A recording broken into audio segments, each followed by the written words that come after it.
Joe Rogan Podcast. Check it out. The Joe Rogan Experience. Train by day, Joe Rogan Podcast by night, all day. Everything's thank you for having me back. Good to see you, my brother. How are you? Always great to see you. I'm good. It was fun having you at the club last I was night. I was fucking terrified. You just look like you were back. No, You I were thought like, that's it. home. I've been away for too long. I'm gonna suck. None of the new stuff's gonna work. They'll see me. They'll go, he was wrong to come back. Fuck him off.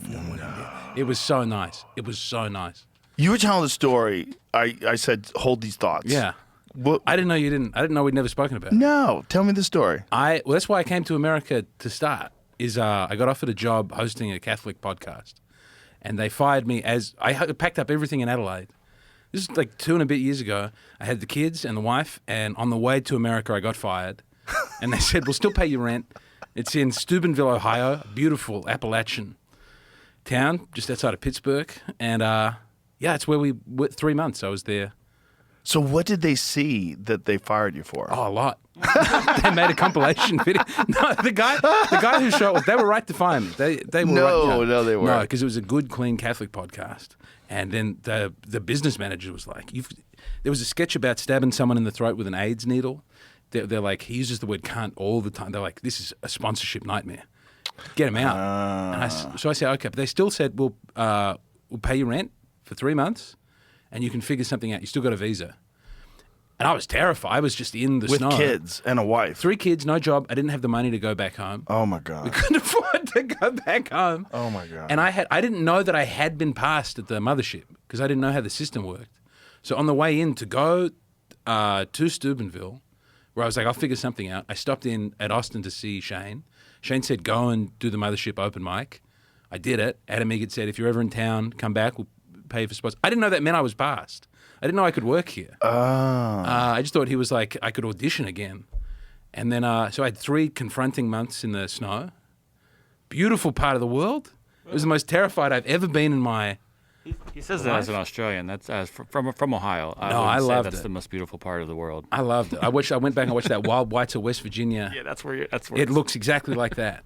Well, that These are the area people. is gorgeous. It's God's country, but also so abandoned by, like, the potholes are crazy. I saw real heroin addicts. I'd never really seen heroin addicts before. Just sleepy people. I saw street prostitutes. That's still going on. And this is a small town, This right? is a small town. This is I went there are Catholics have moved there to try and like fix it. It was where Dean Martin was from. The Wu-Tang Clan kind of started out there. They're Staten Island. No, yes, but I think it's like the RZA's auntie lived there and they moved out there and then they got involved in rap in the Pittsburgh scene. I got to It's ask. 40 Riz minutes is on outside. real soon. I'll I ask him believe about I'm right about that. They don't have a mural for them. that. Wow. But it's great. There's there's a lot of Catholic content creators there, and they're That's trying to take over interesting. town. I went there originally because my New Polity is like my favorite magazine, and I got to meet the guys who made it, and I was so excited. So how did they hire you? Wu-Tang's RZA found a can't believe I second got it. chance in Steubenville. Wow. And then they all come over to visit him. This he discussed a largely undocumented era of his life in which Pittsburgh played a role. Wow. And that's one of the first conversations we had. I was like, you said something about Pittsburgh that wasn't flattering. I said, I love Pittsburgh. And you're like, you don't know anything. You're a foreigner. You don't know anything about America. Pittsburgh is a horrible place. I was like, I don't know. I had a nice time there. I thought it was good. It's just a little depressing. Do you see, like, the thing about a lot of those sort of industrial kind of towns, there's not a ton of options for people. No. Pittsburgh more so than like the place that you were in. But like when you get to a place where there's not a lot of options and then you see real poverty, like this is poverty with no solutions. You know what I mean? Not There's- Pittsburgh. You know, Pittsburgh. Oh, no, is just obviously- outside of Pittsburgh. I was more for fucking sure. with you. No, by I saw shitting on things Pittsburgh. in West Virginia that were pretty confronting. And like, that are like caked. And some of it's great. Some of the things from the poverty are wonderful. Drive-through cigarette shop. You like that? I loved having drive-through cigarettes. So I got, just like trying to get the kids to sleep. My wife's upset because I got her in a foreign, like, again, she never signed up. Let's move to Right. America. She was like, we'll go for 3 months. Right. And then it was like, oh, fuck, I'm unemployed. I better quickly figure out how to be a stand-up comedian. I was bussing out of Steubenville.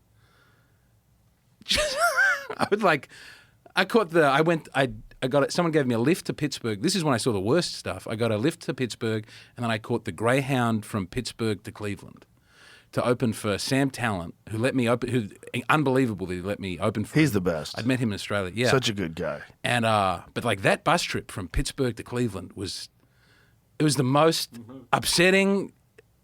Oh man. People were spitting on the ground at the bus station. Like an illegal immigrant woman came and tried to give me a phone. I remember that vividly. Give you a phone. She tried to give me a free phone. She's Why? like, you can have this. Because she said, you're on benefits. Everyone on benefits gets a free phone. It was some like policy. She just assumed I was on benefits because I was at the Greyhound bus station. And she was illegal? I don't know if she was illegal, but she had a strong accent and like a weird dress and a baby on her back and a sack full of phones. A sack full of She had phones? like a sack of phones. So she was somehow in charge of distributing free phones to people? I'll never truly know what that was about. Boy, I would have investigated further. There was, I was just scared. I was just scared. There were like What the fuck? huge Someone- African who guys tries to spitting on the ground. Give you a phone. And then after that, I sat next to a guy who's having a full psychotic episode. I think we follow each other on Instagram now. He's gotten rid of his Instagram. Really? But yeah, and he told me the secrets about Chris Benoit, that he was a good man. The wrestler?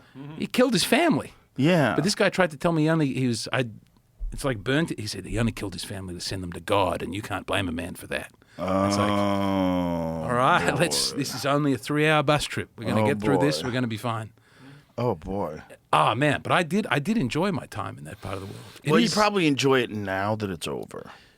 That you survived You it. make a good point. Yeah. There's some things... If you asked me at the time. Yeah, there's some things that are not fun while they're happening, but are really fun once you got through it. I mean, I remember the people I met along the way. I remember driving to Austin, and like it was like spring was like the further south we got, the more lush it became. Yeah. And it was like, fuck, I might be okay. And then someone let me stay in their house. I didn't have a house to stay in, so a podcast listener's friend let us stay in their With house. your family? With my whole family, let us house sit for them while they were in Japan. Oh, my God. That's crazy. Oh, no, the whole time it was like, if I don't get past at the mothership now, I don't think people should come here and live in their cars with their family, but it does, Lights a fire under your ass. worked. Well, that's the thing. It's like if you're forced into action, Yeah. like you had not just yourself, like you could go, oh, woe is me. But when you're a father and a husband, you have children. Yeah. And people who do not have children do not understand the drive that it gives you to protect and care for those little people. It's kind of crazy. So if you'll find something. Well, I don't understand how people do it without, like I meet men who are really driven and motivated and they have no kids, but they're like every day they're working hard. I don't know what their motivation is. Before I had kids, I was Money. just, what are you going to buy? They're in things? a game. They're playing a game. No. Yeah, they're just playing this game of accumulate the most stuff, be able to brag about the most stuff you have. And So much rather lie down. I mean, I would rather not do anything if I had a choice. But not really, because you love doing comedy. I love doing comedy, but I never, before I had kids, was trying to do comedy that people would enjoy. Do you know what I mean? I think that is was also, like- though, because you were living in Australia and there's limited options, right? Can you explain, I had like, no the options. Australian system is very different It's than America? very- It's mostly festival-driven, It's correct? festival-driven, and it's, to a much greater extent, I've thought about this, it's like industry-driven. Like, Industry. yeah, we don't have... Which industry?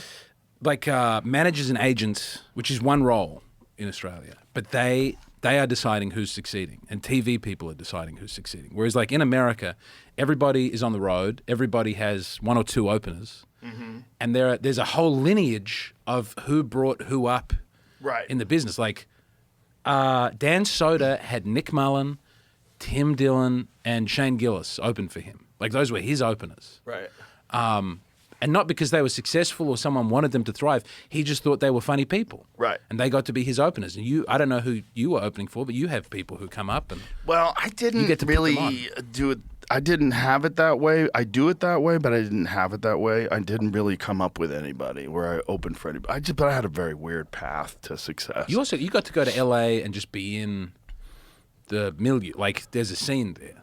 There's a lot of people. I came out to LA with a job already. Okay. I was on a sitcom already. You started in Boston, though. Yes. Started in Boston. Look, it's very embarrassing how lucky I am. I'm like one of the luckiest people that's ever lived. Like, it's stumble upon success after success.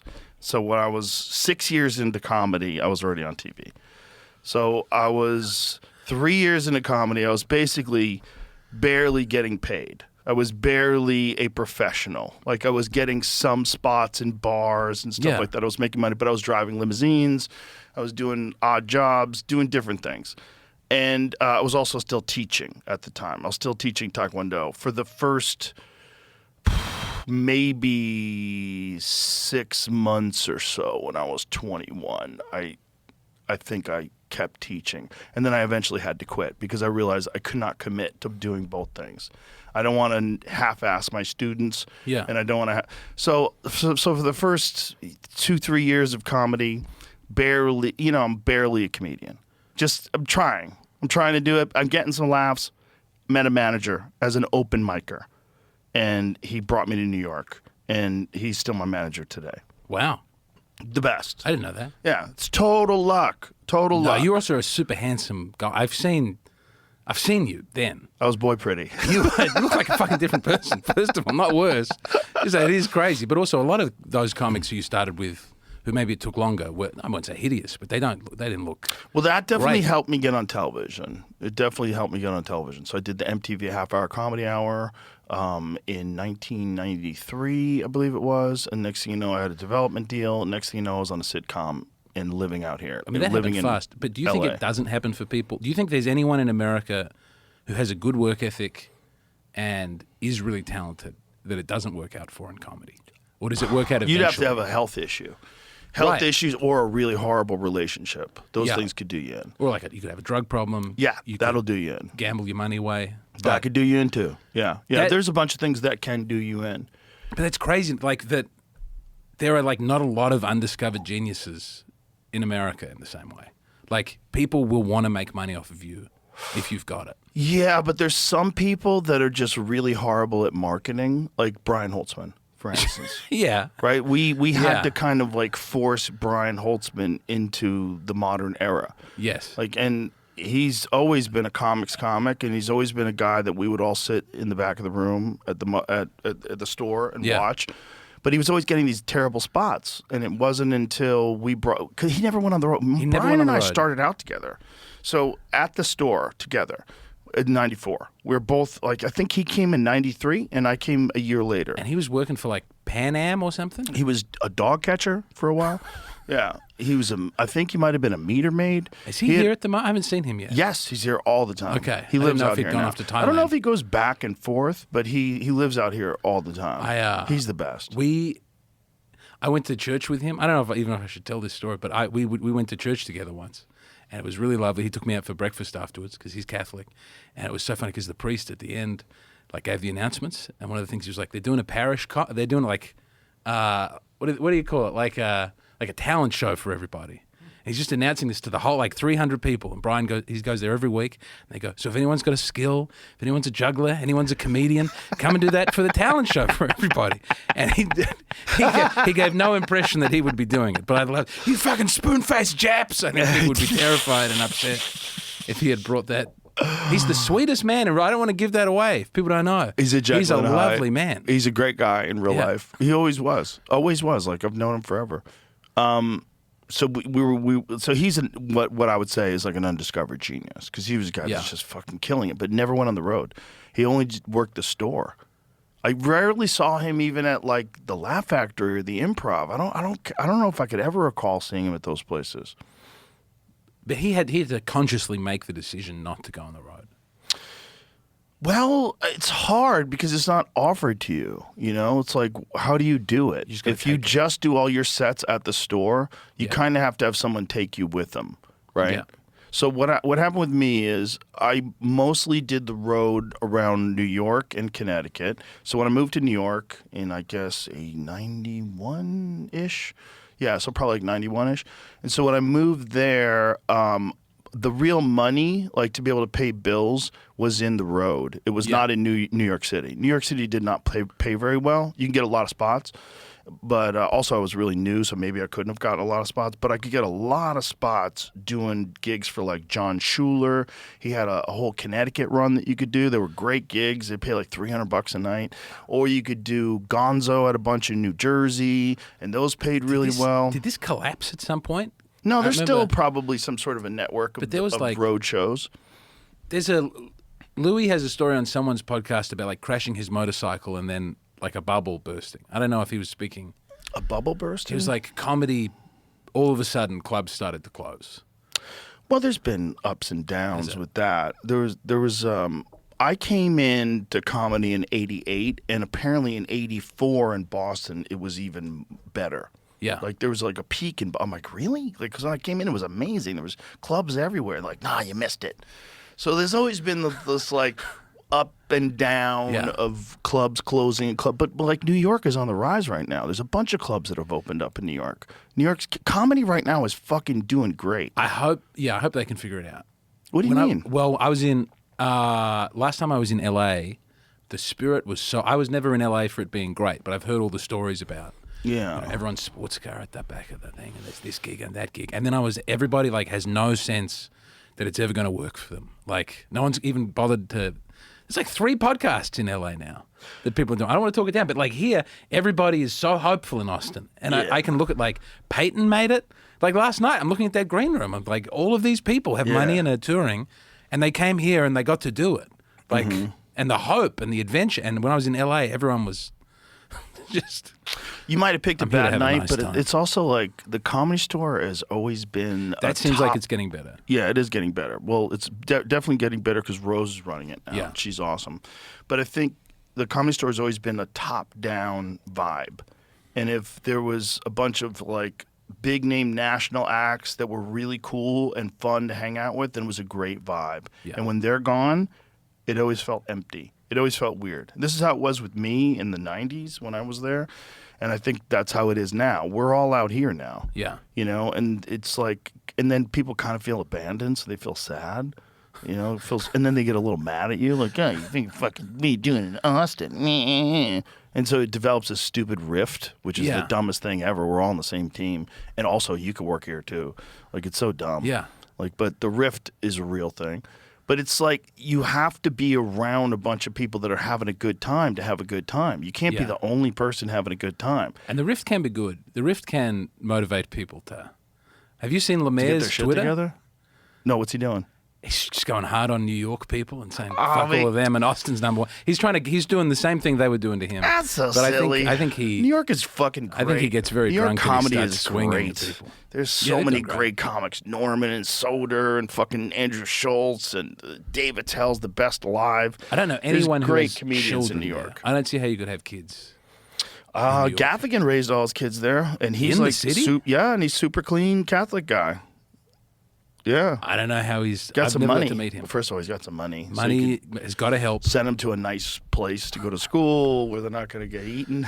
I think the trans thing is done in the schools.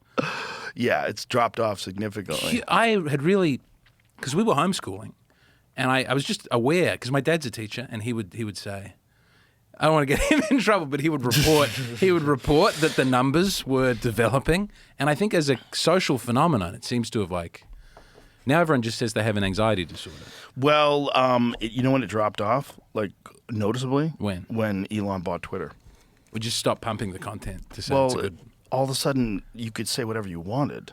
Yeah. And so you could make fun of it now. And then people realize, oh, this is a completely falsely propped up narrative. Also, I mean, do you smoke cigars? I quit all nicotine. You have it. Do you have alcohol? I have a drink. I can get you some alcohol. All right. If I could have a whiskey. I quit all nicotine. What happened? I was having heart palpitations. I was doing it a lot. I had a problem. I cannot do a little bit. I see you'll just like you'll be backstage. You'll have one cigarette and you're fine. Yeah. I can't. And I never smoke outside of right before a show. I don't. I mean, But I'm all power to you. I can't do that. I know how to shut things off, and I also regulate. Like I realize like when I have an issue. like the nicotine pouches, I can just stop them. I've gone on vacation and just not take them, and I'm fine. I think it's my biology. It's almost time for spring break, so maybe you're headed to the beach, or maybe you're taking the kids on a road trip, or maybe you're just taking some extra time for yourself. No matter what, you deserve a break and a reset, and AG1 can help. AG1 is your daily health drink. Just one scoop combines your multivitamin, pre- and probiotics, superfoods, and antioxidants to help support a healthy immune system and digestion. Plus, it travels really well, so you can start working it into your routine even when you don't have a routine. Just slip a few travel packs into your luggage and have a nice flight. I've talked about AG1 for a long time, and it's not just me. I know a lot of people enjoy it. It's very easy, it's very convenient, and you deserve to take care of your health. Visit drinkag1.com/Joe Rogan, and for a limited time, get a bottle of omega-3 vitamin D3K2 and an AG1 flavor sampler for free in your welcome kit with your first subscription. That's an $111 value at drinkag1.com/Joe Rogan. I was going back when I went back to Australia, and I came off nicotine at the same time. I think that was the closest to serious, unpleasant. Really? I don't think I ever got through to abusive, but man, there was a lot of shouting at the family. What the fuck are you doing? Put it down! I was not a happy. How long did it last? It was for a month. I was real bad. Wow. I was real bad. That's crazy. For me, I don't know what it is, man. I could just put it alone, leave it alone, and I'm fine. And I monitored myself. Like, I went on vacation for like 8 days with the family. Nice. And I said, all right, no nicotine pouches. Let's see what happens. Let's see if You I were go, fine? See if I go crazy. Yeah. I was waiting. Nothing. Nothing hit. Nothing. Was it you with the pouches? Was the pouches I the loved thing? the pouches. And also, I mean, I got on the Interesting. pouches to get off the cigarettes, and then I had to go on the cigarettes to get off the pouches. And then I was having cigarettes and pouches and the gum, and my heart would start to go, and my mood would like go way up and way down. Wow. But it was I got a lot done. See, I get addicted to things. Yeah. Like doing things. Like real bad. Like I used to archery get and addicted. Archery, sure, but the thing about archery is you can only do it so much. Archery's good because it's, my bow is 80 pounds to pull back. Yeah. And so if I'm pulling it back, and I have another one that's 90. And so when I'm pulling it back 80 pounds, you can only do that so many times. I could do that maybe 100 times in a day, and my fucking shoulder's blown out. If you're hunting, though, I mean, you're not shooting very often, but you wouldn't be able to get so tired that if you got in a dangerous situation, you couldn't do it. No. When you're hunting, first of all, you're jacked up with adrenaline. Like you could pull a branch off a fucking tree. You're so jacked up with adrenaline. You're just trying to stay calm. Like when you're about to pull your bow, the bow pulls back effortlessly. It's like zoop. It's like you don't even notice that it pulls back so easy. You're so ramped up. You're not even thinking How about often it. are you doing that? Bow hunting? Yeah. Seriously, only a couple times a year. Okay. Because I'm elk hunting, and if I get an elk. Seasonal? Yes. Okay. It's September and October. Those are the time. But in Texas, we hunt pigs sometimes. We have a lease out here, so we'll go and hunt with a few of my friends from archery country. Shout out to Tyler. And my friend Evan from Black Rifle Coffee. We'll go out Wild pigs? Oh, they're everywhere. Okay. They're infested with wild pigs are all over Texas. Oh, thank you. There's millions of them. Like literally millions of them. Like one time they opened up a highway, like they built this new highway, and the day it opened up, they had like this fucking ridiculous amount of accidents because people were hitting wild pigs because there were so many wild pigs out there that they're just crashing into them on the road. With this new highway. Well, yeah, because the pigs had never seen cars before on this spot because they hadn't finished the road yet. And then all of a sudden there's cars everywhere and these wild pigs are just getting fucking But how do they get, lambasted. because in Australia when they have a kangaroo problem and a Cheers, similar sir. thing, cheers, God bless, thank you. God bless. They Gatling gun them from the sky. Have you seen They do that here. They do that here out of helicopters. You could do it if you want while you're in town. I'll set it up. All haven't right, if we done could do it. it this way, I would feel guilty. Yeah, that would this is- seem not a sporting way to start hunting. Would be to It's a different kind of machine hunting. gun. Yeah, Because it's a necessity hunting, right? I want to eat what I kill. If I kill something, I want to eat it. Yeah. And the thing about these wild pigs is they're gunning down 20, 30, 40 of them in a day. Yeah. They're doing them out of helicopters with machine guns. There's a bunch of companies that do it. There's a video of Ted Nugent and this guy named Pigman. Pigman is like a famous bow hunter that lives in Texas, and it's called Apocalypse Now, and they're in a they're in a helicopter. Ted Nugent and Pigman in a helicopter, and they gun down like 240 pigs in a half-hour hunting show. That would be a great podcast. He's It's called on YouTube. Pigman? Yeah, that's He's a pig-killing His name's influencer. Brian. His name's Brian, Sure. but it's Pigman. Brian his the nickname. Pigman. He just kills a lot of wild pigs. But it's a necessity out here. Look at this. But you have to understand how many pigs they have out here and the kind of damage. That's Pigman. And the kind of damage that these pigs do to agriculture.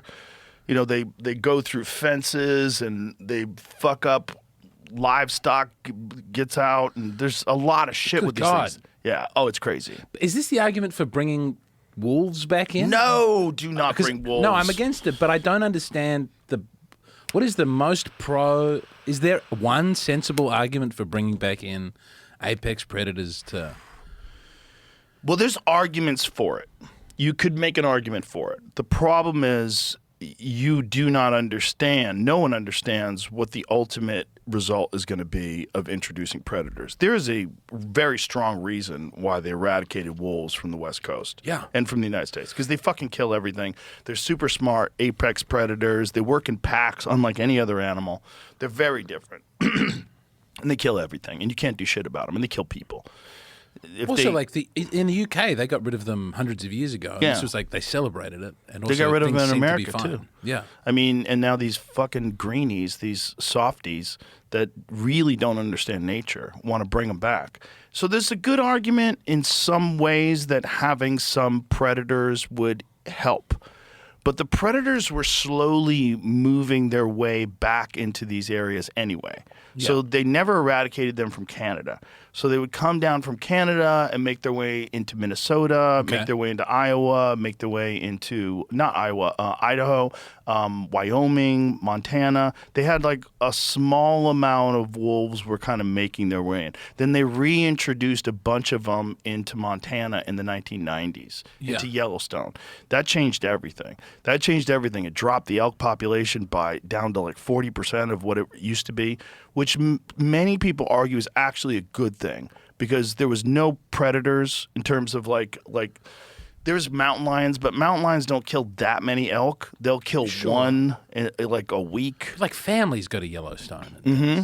Yeah. So now there's just wolves. Yeah, but the wolves are not fucking with the people at Yellowstone. They really are just concentrating on the animals, and they've like really knocked down the elk population substantially. But now they have an open hunting season on wolves in Montana because the numbers got a lot higher than they should be. Right. So now, like, I know guys who hunt wolves, and they go on wolf. It's very difficult. I was going to say it sounds more dangerous and No, it's not that unpleasant than hunting elk.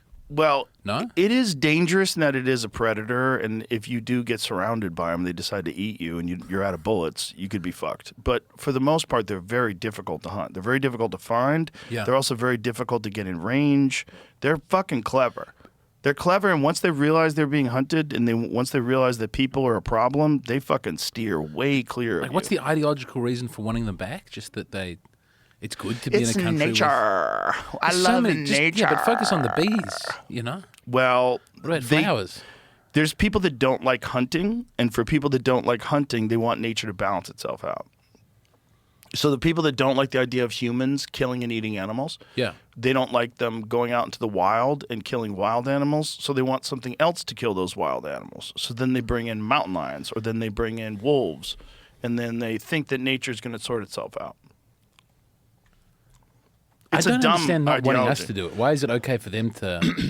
This is the vegetarian argument that I never understand, is that death occurs in nature. Animals are eating other animals. Right. So if it's wrong to kill any animals, should we intervene? Should Right, should we stop kill them? all the mountain I lions thought to the keep them from killing vegan all the fox deer? was one of my favorite bits that you ever did. Oh, vegan cat. Is it? No, Yeah. was it not fox? Do you know talk vegan about a cat. fox? No, it's about And it's vegan very cat. sick. But it literally is a true story. Yeah. Like this lady was saying mean things to me on Twitter or Instagram, and I saw one of the things on her page. I went to her page. It said #vegan cat, and I was like, no. And so then I clicked on it, and it's all cats that look like they've been stuck in a Yeah. house with a gas leak. Wait, maybe they got me started searching vegan animals because vegan fox, I definitely read a lot about after that. Yeah, there's people that have vegan dogs. They feed their dogs, but you can kind of get away with it a little bit with a dog. But cats are what's called obligate predators. They only They're eat meat. obligated to prey? Yeah, they only eat meat. That's all they eat. That's it. They're just predators. They're full-on murderous machines. Like house cats are some of the most murderous creaters on earth. They kill they'll eat billions you. of animals. Oh yeah, Right. as soon as you die. As soon as you die. Yeah. They don't- They like, don't because even dogs wait. will give you Couple an weeks. afternoon. No, weeks? I thought dogs gave you just a little head start. But It depends cats, on how starving they are. You know, if they're starving to death, their instincts Yeah. kick in and they'll eat you. But cats just start eating you. They're like, oh look, eyeballs. we're yet to get an animal. You have dogs. Mm-hmm. You have one dog, two dogs? 2 dogs. And you don't run the Instagram pages for these animals? Someone's running the No, my dog family Instagram does. page. Really? Yeah. So we got a little guy named Charlie. Yeah. He is a King Charles Cavalier Spaniel. Yeah. This is the furthest animal away from wolf that is possible, like because they all came from wolves. But he's the furthest from a wolf. He has no. Yeah, I mean, but he's this then- big. He's adorable. You feel like wearing He's the big just wig love. and the stockings and holding him in your little... I always wanted to be No. King Charles. I just give him kisses. He's a sweetie though. It's not yours, but And that's what they look like. Yeah. That's what they look like. I mean, come on, look at that face. They're just so sweet. They're so happy just to be around you, and they're just so loving. And he makes sounds like a person. Like he was doing something, like he was licking all this water that was coming off of a drain. And I go, hey, stop doing that. And I picked it up and he went, ah. Like he makes Your heart noise. is in that dog. Oh, I love But him. they don't make me feel sad. They're a little dog who look interesting. Oh, that's him. But like that's I'd say Charlie. That's him. Yeah, that's Pugs Charlie. make me very sad. I think about pugs a lot. And they upset me. And the long dogs, like the sausage dogs with the back problems. Anything that looks like Right. it's ready to die. No, I know what you mean. Like a golden retriever is great. Yeah, Golden well, I have one of retriever's those so too. fluffy. Yeah, Yeah. it's my favorite. Those 2 dogs are great. This is not like a pug. They're very active. They're really they're very. It's like a water dog. It's a fucking dog that's just like a house dog. They're just like a little love machine, just a little pet. He's a sweet little guy. Like he's the best. He's so nice. He's like and he just relentlessly tortures my dog Marshall. The big dog? Yeah, who's the most tolerant dog on earth. He just Yeah. lays there, and the puppy's like, ah, like biting When him did you and get the biting his puppy? ear. He's a year old. Okay.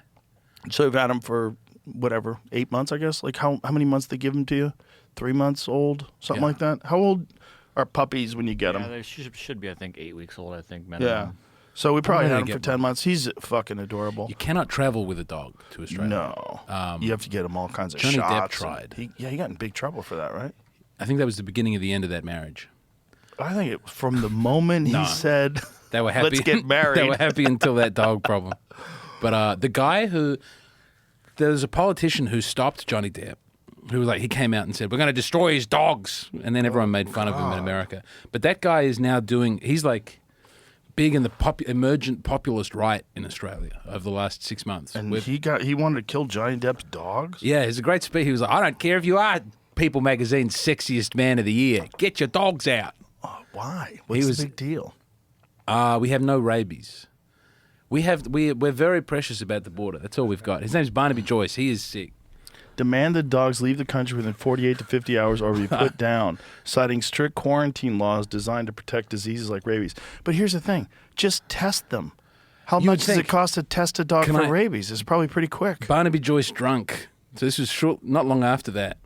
An issue with the Pistol and Boo. Yeah, go Barnaby Joyce drunk. They caught him on the streets of of Canberra, which is where the capital is. And he was just passed out in the street. He's like, there he is, down the bottom. bottom Barnaby one? Boo, yeah, The bottom one. yeah. But he's just lying on the street. When was it? It wasn't that long ago. Years ago. Joyce. Look at him. That man was in the government. Good. What's wrong? It's a safe place to live. I was walking back to my accommodations after Parliament rose at 10 p.m. Oh, that's all he was doing. Just walking back to his He's having a walk. accommodations. I do like him a lot. Look, he's just taking a nap. He's just chilling. We have a strong Could be a tradition. long walk. Yeah, man. Give the guy a break. It's kicking. We were the last country to have like a right-wing populist thing happen. You guys had the Trump, and then England is having it happen with, like in a big way. It's really starting to swing there. So it's swinging right now in It's for the Australia? first time. It's starting up. Yeah. And what's causing that? Terrorist attack was not good. Yeah. And then also running out of petrol really has upset people. Yeah. We don't make our own gas. We had 2 refineries. One of them accidentally blew up a week ago. Do you think it accidentally blew up? I have no comment to make on that. What do you think, though? No, I think probably someone. Seems like someone- real bad luck. Seems like it. I mean, they would have been doing it at like max capacity. Maybe they did it past when it was safe, but it's not. I thought I wasn't going to make it out of the country. Because they're out of gas? Flights started to get cancelled. Yeah. So I made it. We'll see if I can get back. And if Hope you not, can't. Well, I'll just stay in Austin for another couple of Hope you months. can't That'd get back. I'm sorry, honey. Just we got a lot of spots There's no for you. choice. I'm not going to get Plenty on of the work boat. here. It is so nice getting to do it. It is so nice having a club. It's like there's 4 cities in the world where you can do it. I think about this a lot. There's nowhere, like in America there's 3, and that'd be London. That's it. That's That you it. can what? That there's like multiple rooms with lineup shows every night of the week. Right. So people can just go and run 10, 15 minutes. Yeah. And like at a good room with people. Who And are get normal. paid. And get paid. Yeah. I mean, you need all of those factors to be able to do it. And you also need And you other fucking made it comics happen. around you. Yes. This is one of the things that we were talking about last night in the green room. Like, you know, me and Ari Shafir's in town. And we were saying you can't be like the best comic in the world and just live in a small town in, you know, Cincinnati. It's like it doesn't exist. By yourself, it doesn't exist. Comedy doesn't exist they in a tried it vacuum. in a little town in Arizona, and the pressure seems to have driven that comedy club owner right over the edge. Oh, yeah. Yeah. Stanhope's boy. That's but not that good. guy was crazy already, right? Like, I didn't know a thing about it. I just saw him Yeah. give the speech. Well, if he's hanging with Stanhope, you know, Stanhope tends to collect some people that are on the fringe. I'm not blaming Doug Stanhope. But that's a different scene, right? Like Stanhope, you know, was just kind of being out there by himself, and it didn't even have a comedy club for the longest time while he lived Yeah. there. It wasn't like there was a whole comedy scene there in Bisbee. Is it like 20,000 people? It's very small. Yeah. He knows everybody, right? But the Austin thing was very different. Like, we were stuck here. There was not a lot of options. We could have gone to Houston, we could have gone to Dallas, maybe Nashville. No, maybe Florida. There was Yeah. no place else so that we were allowed to do comedy. Nashville would be the next one. Yeah. It's really trying. Nashville's got Zanies, which is Yep. awesome. That's a great club. And they got Theo there. They've got Mm-hmm. Nate there. Nate and Theo both live there, but I don't know how many sets they're doing in town. You know, Nate is doing fucking stadiums. He's doing Yes. these giant places all over the world, and Theo is killing it. And he's got one of the best podcasts in the world. But there are like Nashville comics who are coming out, who I see around the place who are doing really well. Sure, I'm sure there's They a have a scene. smaller scene, but in terms of like a lot of work, Yeah. Austin's the spot right now Yes. because there's 7 clubs on our street. Hold on. That's nuts. Within a block radius, you've Yeah. got Creek in the Cave, Yep. which is over on 7th. You've got Sunset, which Yeah. is right next to us. You got Black Rabbit. I was gonna say Black You've Rabbit. got the Velveeta Room. Yes. I'm going to count Shakespeare's next door. Yeah. I'll allow that. They do comedy. But if you And I want to do count... love the Velveeta Room. that place has been around forever. It's been around forever, and there's the gay cabaret next door. I don't think it's expressly gay. I just call it a gay You cabaret. like going in there? I went there one evening. I was having a full mental breakdown. I don't know why. Just a classic, you know. Out of nowhere? You know, the kids, it's a lot of pressure. Maybe the act wasn't working. Maybe I've been on the road. I don't know. And I was down. I was depressed. And I wandered into them doing the Esther's Follies show. I just sat up the back and I had a pina colada. And they were all like, there was a magician. It was just a very camp magician. And then they're singing like campy show tunes about the Supreme Court or something. Like they're still doing SNL style sketches. Yeah. And it was like, you know, it was dumb and it was hokey, but it made me so happy. Oh, that's nice. Just to like have I don't People know, having a good time. razzle dazzle, smiling. There was no Yeah. bitterness. Happiness. Yeah, and it made me want to fix my act so that I wasn't. You know, like sometimes I feel I get up there and I'm just like screaming and I look unpleasant, and these people are like, you owe people a show. Yes. You know? I don't think you look unpleasant. But you're just very self-conscious. No, sometimes I did the Creek in the Cave last night, and I did a lot of screaming into. Did the abyss? It's like Yeah. Another like- great club. Fucking great. love it. Great spot. Yeah. Creek in the Cave is a great club. It's a fun place. When it's packed, it's rocking. And, it's a lot of good comedy coming out of that. I mean, You that's think where New Shane York is- filmed his special. New York as is well. on the up again. New York is finally. Yeah. Everybody that I talk to, all my friends from New York, All right, all that's I'll good. say that there's a lot of clubs opening. There's a lot going on. It's Yeah. it's hopping. Didn't they just open up? Was it an improv in Brooklyn? Did they open up an improv in Brooklyn? I know But that this- Top Secret Comedy has just, like a London club has just moved there. Interesting. I don't know how it's going, but they're doing like a free model. Where people They're trying pay to do. after. They were trying to do a UCB in Austin. I don't know if that's still happening. The problem with UCB is UCB in LA didn't pay at all. Is this improv? No, Upright Upright Citizens Citizens Brigade? They have some improv, but they do. I thought that was like stand-up Second shows. City. I didn't know. I don't They know. do stand-up shows. Okay. Yeah, but they don't pay you, They don't pay? which is crazy. There was a history of that at the store. Sure, that was the there was like this big protest. What does it say? Improv Brooklyn. There you go. There's a strong zoom. Yeah, Well, I was just. yeah. I think Improv Joey said he was going there. It's a completely new place. All right, this I don't know I if this think is politically completely new. correct, but this is what I'm saying. It's like it's popping. some Comedy's of the- coming back. Some improvs are black and some are not. What? Like some improvs around the country are like just Look at black this rooms. lineup, If I dude. look at the Look at lineups, the lineup. What are I'm you not saying talking here. about? I'm not saying here, but like You sound like a racist foreigner. in Cleveland, the improv is just a black club. I've done the improv in Cleveland. I think. It's a black club. Really? No negativity. I like. I'm pretty I would sure I like. did I it. like playing black clubs. So it's Cleveland. That's one. It's close to Kentucky, right? Am I getting this right? Maybe it's Pittsburgh.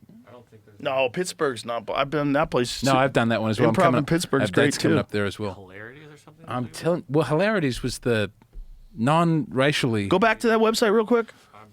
Look at all the different ones. Wow, There's not one in Cleveland, though. there's a ton of them. Is one of those fake clip? Maybe it's shut down. No, So there's a None of those. club I think in I'm right. Cleveland. There is a club in Cleveland that I went to way back in the day. But it's really, you land in Kentucky and then you drive to Cleveland. What? Yeah. no, it's Cincinnati. Oh, is it Cincinnati? Yeah, that makes Yeah, more they're sense. Okay, close that's to each it. other. You're right. You need to drive up. Ohio is more built Sorry, up than Ohio. people give credit before. 3 huge cities.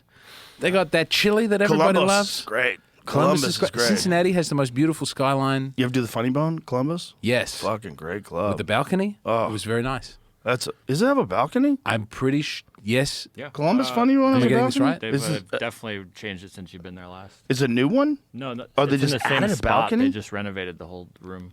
Oh, I wow. love Well, having the balcony. They must have had to add seats. It was killing it. Everywhere that has a balcony is my favorite. Well, once you have a place that's a club that gets good acts in every weekend, Yeah. Cleveland Improv. Okay, hold on. Shut Come on. the fuck It might up. not What's that? be They love going to part see of Eddie the Griffin at the same- Cleveland Improv? Come on. It's 20. Maybe it closed. This is 2020? Oh, it's 6 years I ago. don't know. It's like when I typed in Cleveland Improv. So who was it's not- that? Lou some Annell's lady. there? Yeah, And Funny Tony Bone- Baker was the Funny there? Bone is what comes up though. I will What are you not try- be besmirched for making a very genuine observation about how black the Cleveland Improv was. That's hilarious. Because I tried to get on. I was trying to do black rooms when I got to open for Finesse Mitchell. That was the first black room I got to play. Nice. I've slowed down. There's not heaps of black rooms in Austin. I should go over to Houston sometimes. And Yeah, where are the black rooms in Austin? I think the Mothership. Probably, I think some right? of the lineups at the ship. Yeah. Yeah. I still think chocolate sundaes could work at the Mothership. I can't run it. You could. That would be fun. I feel like you should just have shows. I think themes are retarded. They tried to do an Italian theme at the Comedy Store for a while, like Night of 1,000 Guidos, I think they called it. And I did it, and I was like, what am I doing? I'm on this show with all these other Italians just because they're Italian. There is something different about a black audience. Yeah, sure. is. Yeah. That's a different skill set, I found. It's a different skill set, and they won't tolerate nonsense. No. They won't tolerate all this, like, what else? Yeah. What else? No. They're not here for that, What's that? which I think is good. You can't even make fun of gay. You can't mention gay stuff at all. I did- Really? Oh man, I had a trans bit. Just people were not happy to hear. "Oh, why are you talking about that? Why are you bringing that up? We're out here to have a nice night." It was like on a dime. It turned. Really? Yeah, and then people told me afterwards they don't want to hear about. They don't want to hear that word from you. Really? Interesting. It was fun. I felt very alive when it was going well, and also black people giving you compliment. Just an Aussie boy coming off stage and having a black guy go, "You got a good stage presence." I was like, "Oh fuck, thank you so much." That's awesome. Yeah, black people. That was very eye opening when I came to America. You don't have a lot of that in Australia. We have Africans and we have Aboriginal people, but we have no. If you wear a cool coat in Australia, no one will tell you about it. There will be no one to say. Yeah, there's a very big difference between African Americans and black people worldwide. Like African Americans are responsible for so much of the culture, music, comedy. Yeah. There's like so much of an impact that African Americans have had on the world. Think about just hip hop music. Yeah. Right? So hip hop music doesn't even exist until I was in middle school. Like late 70s? Yeah. So I was in middle school. I went to high school in 81. And when was Sugar Hill Gang's hip hop, a hibbity to the hibbity hip hop? What was that song called? Rapper's Delight. Yeah. So that song came out when I think I was 13. I think I was in middle. 1979 is when it. Yeah. Same Okay. year they formed. That makes sense. So when I was when we first moved to Boston, my family didn't have much money. We lived in a place called Jamaica Plain, and it's since been kind of gentrified. But back then it was not. It was the first time I'd ever been around scary kids. Yeah. Like violent, delinquent kids who had all had sex. I hadn't had sex. All these kids, they're like, "You don't even know where a pussy is, do you?" I'm like, "It's down there." They're like, "You probably think you go right into it, right? You got to go up." I'm like, "Okay." I don't fucking know. I never even kissed a girl. I was like, what the fuck are you guys talking about? But they were like lighting fires, doing crazy shit. Like they were Jamaica Plains? delinquents, stealing things, They were listening to breaking and hip-hop entering. music? Yeah. And so I went to this high school, or middle school rather. And this middle school was in a poor neighborhood. And I remember there was a kid that was in my class. I was 13. He was 17 years old. And he kept failing. He kept failing and coming back. He would come back for like a couple weeks or two, and then he would quit. And I remember seeing him at the beginning of the school year and I'm going, I can't believe he's 17 and he's in class with me. This is nuts. And then I was filled with this sense of dread for him, for his future. Like this fucking guy's never going to graduate middle school. So he's never going to go to high school. He's fucking 17. Like, will they even allow you to go to high school if you're 21? Like, what year do they say you can't come here anymore? You failed 9 years in a row. At some point, it was that kind of kids. Yeah. It was that kind of kids. And then there was like kids making out in class. I remember this Puerto Rican girl, she asked a question to the teacher. She said, if I'm making out with a guy and he's breathing into my mouth and I'm breathing into his, can we stay alive like that? Can you? No. It's carbon dioxide. I never forgot that For a question. while. Can You we need stay fresh alive oxygen. like that? It was the craziest question. She was like, "Can we breathe each other's air and not open our mouths?" And I was like, "What are you doing, you fucking dirty freak?" So a lot of girls dropped out like while I was there because they got pregnant. Sure. It was dangerous. Where were you before then, though? Were you in Florida. a more middle class? You were in a more middle class place before then. Yeah, I was in Florida. I was Yeah. in Gainesville, Florida, which was like way safer. It was pretty cool. You may have moved around more than anyone I know. I moved around a lot. So I Yeah. lived in New Jersey until I was 7, and then lived in San Francisco from 7 to 11, and then lived in Florida from 11 to 13, and then Boston from 13 to 24. Do you? I mean, because you're now, your kids growing up they were in LA and then they're here. For a long time. But do you think? I worry about my kids because I don't think they've ever been in the same house for more than 1 year. Like I have a 7-year-old daughter. She's been in 7 houses now.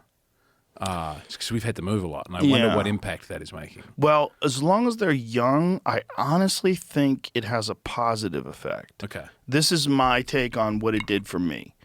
I was forced to form my own opinions instead of adopting the opinions of a group of people that were around me, because I never had a consistent group of people that were around me. Yeah. I met a bunch of new people everywhere I went, and I had new friends everywhere I went, and completely new environments everywhere I went. So I went from San Francisco in the 1970s right into Florida. And Florida was so backwards in terms of their mentality in comparison to San Francisco. Sure. San Francisco, we lived in Hippieville. It was all like anti-war people, and it's San Francisco in the 1970s. And so then I moved to Florida, and it was like I had this friend. His name was Candy. His last name was Candido. Everybody called him Candy. And his dad was like this really angry Cuban guy. And I remember him slamming a newspaper on the table. And he was like, "These fags want to marry. This is crazy. Like, they're going to let faggots marry each other." And I remember thinking, like, what do you care? Because I lived in San Francisco. We're surrounded by gay people. Yeah. Our neighbors were gay. My aunt used to smoke pot with them, and they'd all get naked and play bongo drums.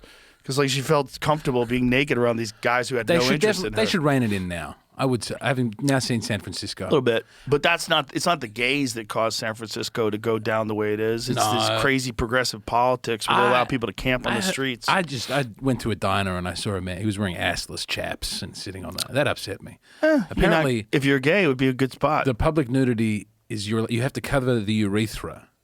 Oh. But if you cover the urethra, everything else is fine. Oh, so you just like put a piece of Put a tape little over the hole googly eye of over your the dick? Jap eye. Nice. Maybe you can't call it that. You can. You just did. Okay. No, but that helped you become more, because you have like a weirdly independent mentality. That's why. Yeah. So that I think going to a bunch of different places and seeing that, people think completely differently over here than they think over here. This is weird. You know, I remember when I lived in Florida, I had to ask my mother what the N-word meant because I heard it at school. And she got upset with me. She goes, "You know what it means." I go, I don't know what it means. And she's like, it's a bad word for black people. I was like, whoa, really? Like, it made no sense to me. Because the formative years, I think, were really important. And I think 7 to 11 in San Francisco was really important for me. Because in a way, at least for me, it was very much a utopian city. It was like very open-minded. It was very peaceful. There was very little crime, It's like real the crime. most beautiful place. It was gorgeous. It was gorgeous. I'd go fishing. I had this guy. There was like this community center, and this guy named Cliff would take us fishing. It was really cool. Like there was a lot of like good things about San Francisco back then, and there was a lot of artists, and there was a lot of like it was a cool vibe.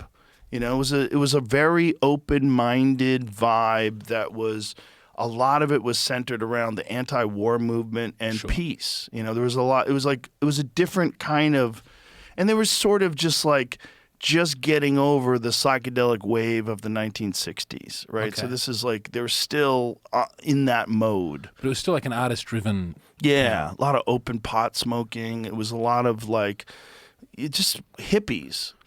But in the best way. It wasn't camping on the streets. It wasn't. There was no fentanyl back then. There was no there's no homelessness. Like homelessness was super, super rare.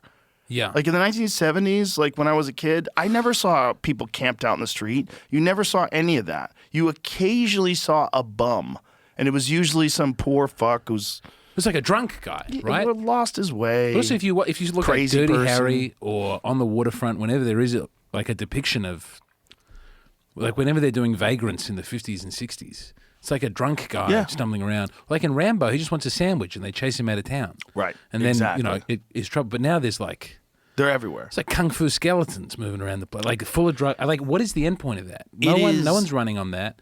I remember Trump talked about a little bit the need to have asylums again because they closed the asylums. Yes. I mean, there are more therapists now than there ever were before, but they're helping like corporate people. They're not helping schizophrenics without a home. Like at some point, you saw Trump bring the army in to places like Portland or the National Guard to clear it out, and I think people were quietly kind of pleased that was happening. There was people pushed back. Is that why they cleared it out? There's a homeless situation. I think it was the homelessness that I thought it was protests. No, I think that and Washington as well. I think they came into Well, Washington was clear out crime. homeless people. It was crime as well. Yeah. Like Washington was like crazy with crime. And they were all kind of happy about it. The mayor of D.C. was happy. Yeah. That Trump brought in the National Guard. But it's not a nice. You can't lose the downtowns across America. You know how bad L.A.'s gotten, right? Yeah. LA, Yes, I do. Do you know how big Skid Row is? Take a guess. What do you mean? How many people? How many blocks? I have no idea. Take a guess. 2. 50. Well, that's too many blocks. 5-0. That's not a row Imagine anymore. 5-0 just completely claimed by homeless zombies. No, how big are the blocks? I'm thinking about big, LA downtown. big as fuck. I stayed away from there. It's huge. I went to the Hollywood Hills in Malibu and had a nice time. Downtown is nuts. I was just Downtown out. LA is the only downtown of any major city that sucks. No, Like downtown New York is downtown great. New York is incredible. Right. Downtown San Francisco is fucked with homeless people, but Yep. it's still, you got great After a while, restaurants. it is nice. Downtown LA is a ghost town. I said Portland. weird. Portland is so beautiful in the downtown, but then you will turn down a street and it's terrifying. 50 to all of a 54. sudden. Oh, it's growing. Skid Row in Los Angeles, officially known as Central City East, covers approximately 50 to 54 blocks. 15,000. Yeah. They don't know how many people are there. There's just wild guesses in terms of what the populations of homeless people are. Even in terms of the population in the entire city, the high number That's is over crazy. 100,000 in the city. It's crazy. Look how big it is. All that whole area is completely I thought lost. it was a row. I thought it was like one street. Well, I didn't know. It was back in like the 1960s. I think it's there's like a map or something they've drawn on a picture there. I think it's been that way for a long time. Look at this 50s, proposed 70s. area. Affordable housing. Affordable housing is just a joke. It's not what the problem is. They're all drug addicts. They're drug addicts and mentally ill. Yeah, but what do you do to... Well, you can't let it get that bad, first of all. And if you do let it get that bad, you got to treat it like it's a catastrophic failure and throw as much resources as possible at it. Yeah. But the problem is these people are incentivized to keep the problem going because that's how they make their living. Absolutely. But They then don't have any I read about motivation Singapore. whatsoever to fix it. Yeah. Because if the homeless population drops down to like a very small number, and then they don't need all these people that are making $500,000 a year on the homeless commission, it's complete grifting. I don't have a. It's not my country. I don't have any big problem with Gavin Newsom. You know, I don't understand how LA has every story that comes out of California seems to be. Okay, so here it says between indictment of 1960 and 1975, 50% of the housing in Skid Row was demolished, reducing the total number of units from 15,000 to 7,500 and displacing thousands of poor residents with nowhere else to go but the street. While Skid Row was never a wealthy neighborhood, its current status as the homeless capital of America is the result of decades of policy choices which have simultaneously encouraged the destruction of existing affordable... See, this is, by the way, this is a very progressive perspective. Yeah, 'cause the real also doesn't make sense. perspective is that what they used Skid Row for was Yeah. when they would find vagrants in Beverly Hills and vagrants in Hollywood, they would move them to Skid Row, and then they would kind of contain them in that area. It's right here. Yeah. Yeah. Dumping. So encourage Sort of like the a practice of concentration dumping. camp for the homeless. With homeless, medical patients, all like other. See, this is a very progressive perspective. Homeless medical patients. How about vagrants who are drug addicts? You can call them medical patients. Like, you're just being kind. This is just too charitable. From the across the region. So they would dump them there, and then they also had like food kitchens there and stuff like that. So they had a incentive to stay, but they kept them there. And so then it kept growing because the homeless problem keeps growing But and it is. growing It's and growing. psychosis and drugs. That's the ultimate. Yes, Yeah. drugs are the big one. It's and drugs are the drug use in Skid Row is probably 100%. It's not was- like regular homeless people I was that are in there. Portland and I saw I had walked into the train station through the downtown, which no one told me not to do it, and I saw all these very sad homeless people, and then one guy with a big smile. He was so happy. I Probably just- got his fentanyl. Well, no, it's the first time I saw crack being smoked. Oh. Yeah, it has a great smell. Smell kind Does of it? sweet. Yeah, Like what way? Like it smelled like sweet, like a rotten apple. That's how it felt at the time. I don't know if that was the crack or if... I mean, he was smoking crack and I could smell that, but he was so happy and I didn't want to take his crack away. You know, it's like, here's the only thing you've really got going for you today. yeah, I think crack Obviously, is we should take it away. not good for you, but probably better for you than fentanyl. It's all... I think with crack you're active. Crack makes you go do a bunch of stuff. This is weird seeing heroin people for the first time because they're not like a threat. Australia's still a very meth country. We're like... Oh, meth is a It's a problem. lot of like skinny, shirtless men on the bus. Angry. Yeah, Weird grinding head out. twitching back and Yeah. forth. So we're still very methy. But meth doesn't seem to be as big here now. Oh, it's big. It's big in certain see as many communities. meth Yeah, people. meth is still big. It's like what you've got in. I mean, the homeless situation in Skid Row wasn't always fentanyl and heroin. I mean, at one point in time, it was meth. You know, it's a gang of different things. I'm sure there's people there that are doing But what ketamine. do you do? Do you just start killing drug deal? Do you do like in Singapore? You just have a zero tolerance policy? Like, I don't know long term what the answer is. I mean, look, you could do it that way, but it would be very inhumane, and it would also set a precedent for how you treat a bunch of other situations. Yeah. And that's not good. It's think dangerous. The communists, when they had an opium problem in China, they just put them in the military. They'd like give people a new sense of purpose. You've got a uniform now. We're going to blame someone else for the problem. This is Western imperialism did this to you. Yeah. And that seemed to help. Like, they don't have a big opium problem in China anymore. Also, I don't know how official that is and how many people they did just kill, because it's the communist government. Yeah. They're allowed to. They lie. They might lie. They definitely lie. Although last time a couple months ago, I was here, and Kurt Metzger was telling me the Tiananmen Square was not all that bad. Yeah, I I don't didn't know do if I'd enough listen. digging. I didn't do enough digging. From everything he says, from a short Google search, I can agree with it. But I'm sure if I dug down, I'd have more questions. I haven't seen him actually since I got back. Is he still here? Oh, yeah. He's out of seen his everybody. fucking mind. He's great. Most people are still here. He's the best. It's been odd. You can't talk conspiracies with him because he'll can't do chain that. them, Yeah. one after another, and then 3 minutes in, you forgot what you're even talking about because he's moved on to some scandal in the 1970s with call boys and Congress. And, Oh, you spoke to him about Reagan? Yeah. yeah, what is it called? The Franklin. There's tapes. Hassan was talking to me about Franklin scandal. Hassan was bringing that up I last tried night. to He's check it reading a out. book on it. I want to think that Reagan was a good guy. I always I don't liked think it's Reagan. I think it's whoever's in his cabinet. I mean, it was. Well, he's dead. He can't. He was saying things about Reagan getting pegged. what? Who was saying that? Kurt was talking about that there was a tape somewhere of Reagan getting pegged. And I was like, I don't want to know about it. These guys don't even think the Artemis flight went past the moon. They did it? Kurt No, I thinks think there's a secret space program and that this space program is bullshit. There's a real space program and they're using this space program to obfuscate. It just seems very complicated for I people who can't do. might be saying it incorrectly. No, but he it would knows a be. lot of things He does. about a lot He of does. things. And then when I dig in, often it seems true. a lot of it is true. But also, I think the government is incompetent everywhere. Mm-hmm. And if they were able to get that one thing of, building a fake space program to conceal a No true fucking space chance. program, it seems unlikely. Yeah, well, do you know how much money you'd have to run two space programs, one real one and one fake one? That's crazy. Look Just at a the real Nazi one one. costs so much. Well, the Nazi one was real. Yeah, Yeah. that's come out. Everyone seems. at peace Some with that. people are still not aware of it. I've had conversations with people where they don't want to admit it, where they can't believe it. Do you know NASA was run by Nazis? They're like, what? And you tell them Paperclip, about yeah. Werner von Braun. And they want to, like, there's a lot of people that are like NASA fanboys. And these NASA fanboys don't want to believe that NASA was run by literal Nazis. Yeah. Yeah. I mean, not necessarily like they were scientific Nazis. They were Nazis. Yeah. Werner von Braun used to hang the 5 slowest Jews I didn't know at this. his rocket factory in Berlin.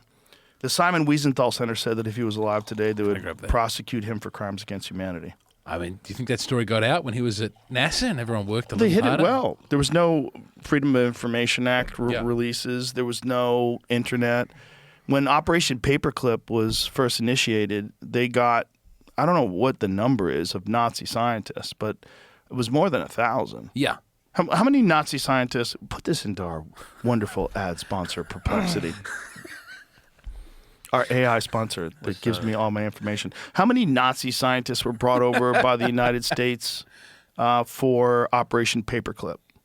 I don't know that there's an official number. This is what led me down my research like 10 years ago, was this exact question. Right, but let's see what Perplexity I know, has I to say. will, I'm guessing. I'm going to guess about 1,500. Also, as I'm looking this up, I will note that supposedly they were split up like evenly betwn the Soviets and Right. the United States. That's Was true. it? Yeah, the Soviets took a bunch of them as well. I didn't know they divvied it up. Yeah, I read a book about it a long time ago. I just started getting into the Soviet space program.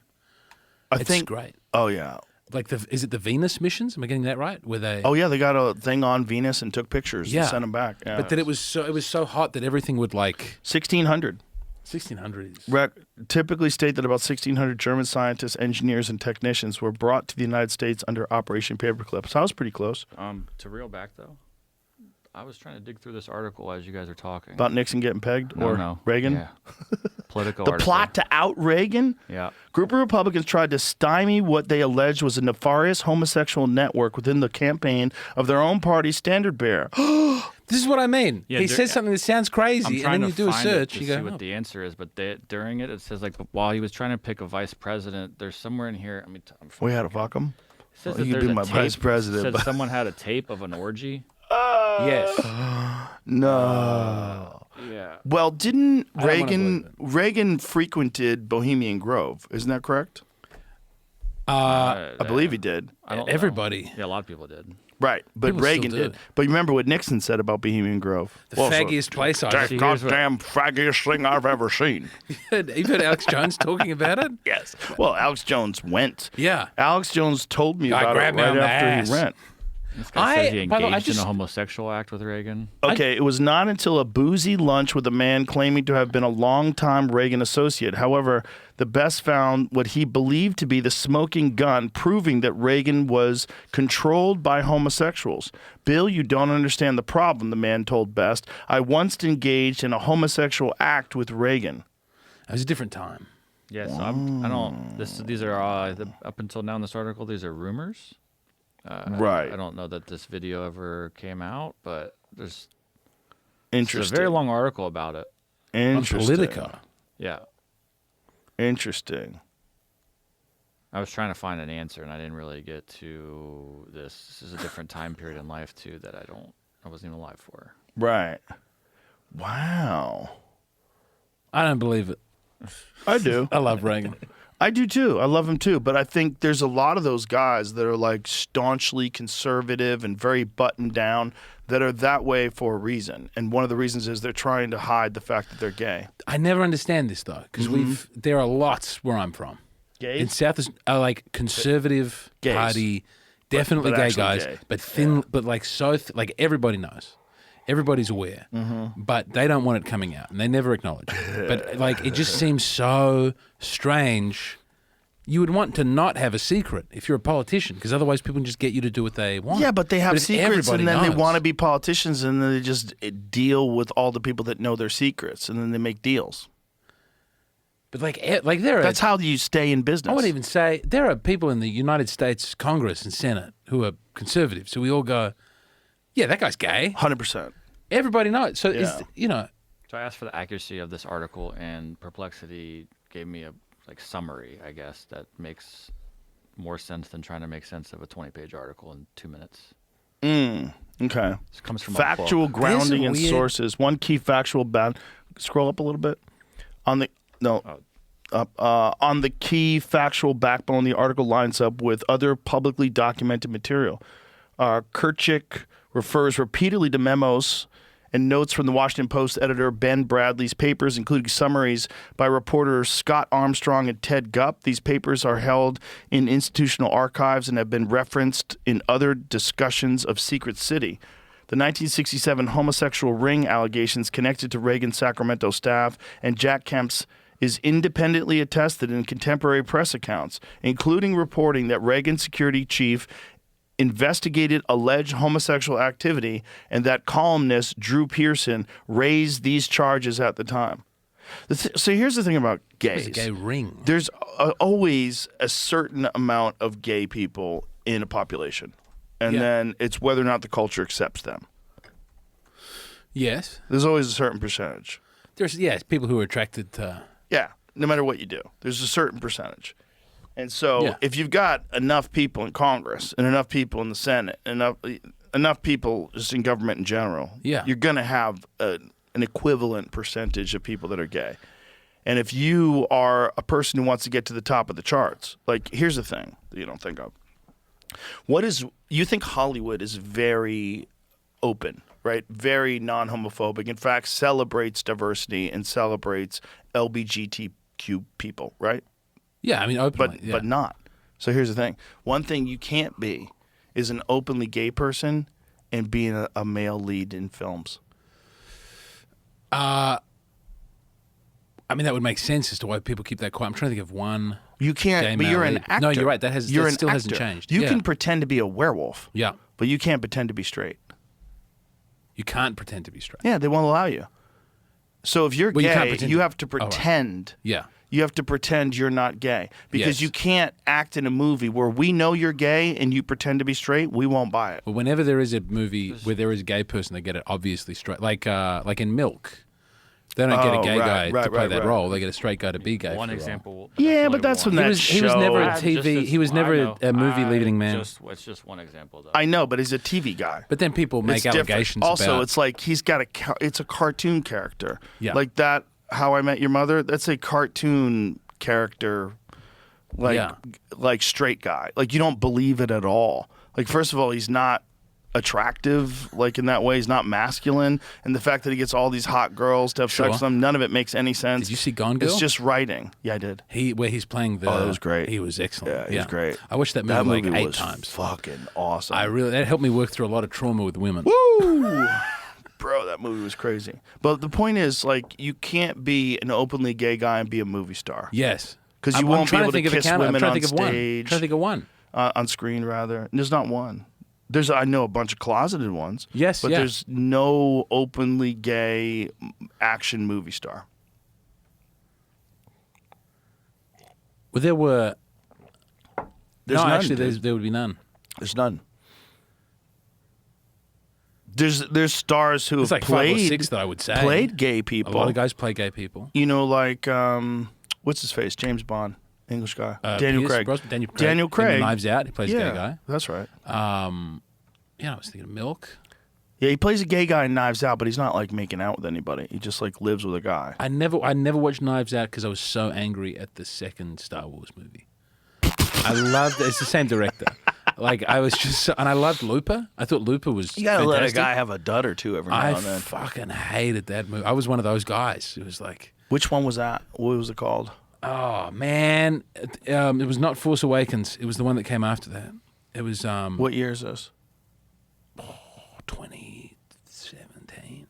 I'm all over the place with the dates. But don't you, know you, what I'm talking think about? though that I didn't watch any of the new ones? But don't you eighth think one. though that when you were if you're dealing with a Star Wars, those franchise movies, you're dealing with, there's no way they just give you carte blanche. There's no way they just let you write a script, let you produce it, let you put it together, let you direct it the way you want. They have insane amounts of input. No, this one was so stylistically strange and Right. such a departure. He was making a Rise of Skywalker is maybe it's that one.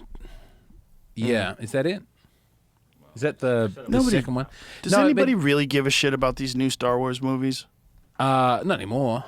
But it was, it was exciting. When George Lucas was doing it, at least he was like, we're going to have a Jew alien and a Korean aliens, and it's about trade wars. And he was like, They did that? Episode 1?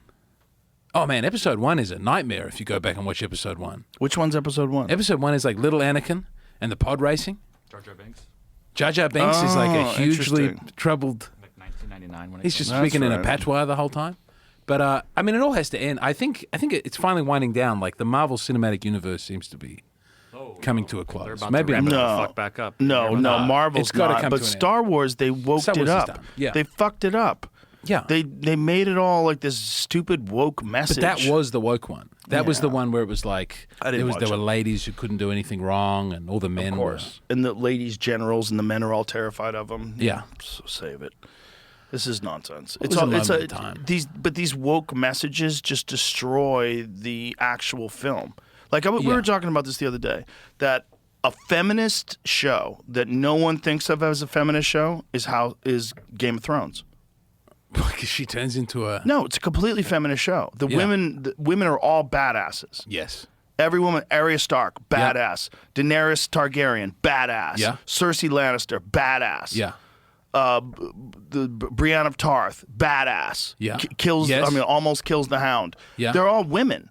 Yeah. The women run everything. They're beasts. Sansa Stark, badass. And a lot of the men, they don't see things coming. They don't know how. Robert Baratheon is a big idiots fat dumb get their guy. heads chopped off. Yeah. They're retarded. The women keep the fucking civilization together, and they're the most dominant forces in the show. Yes.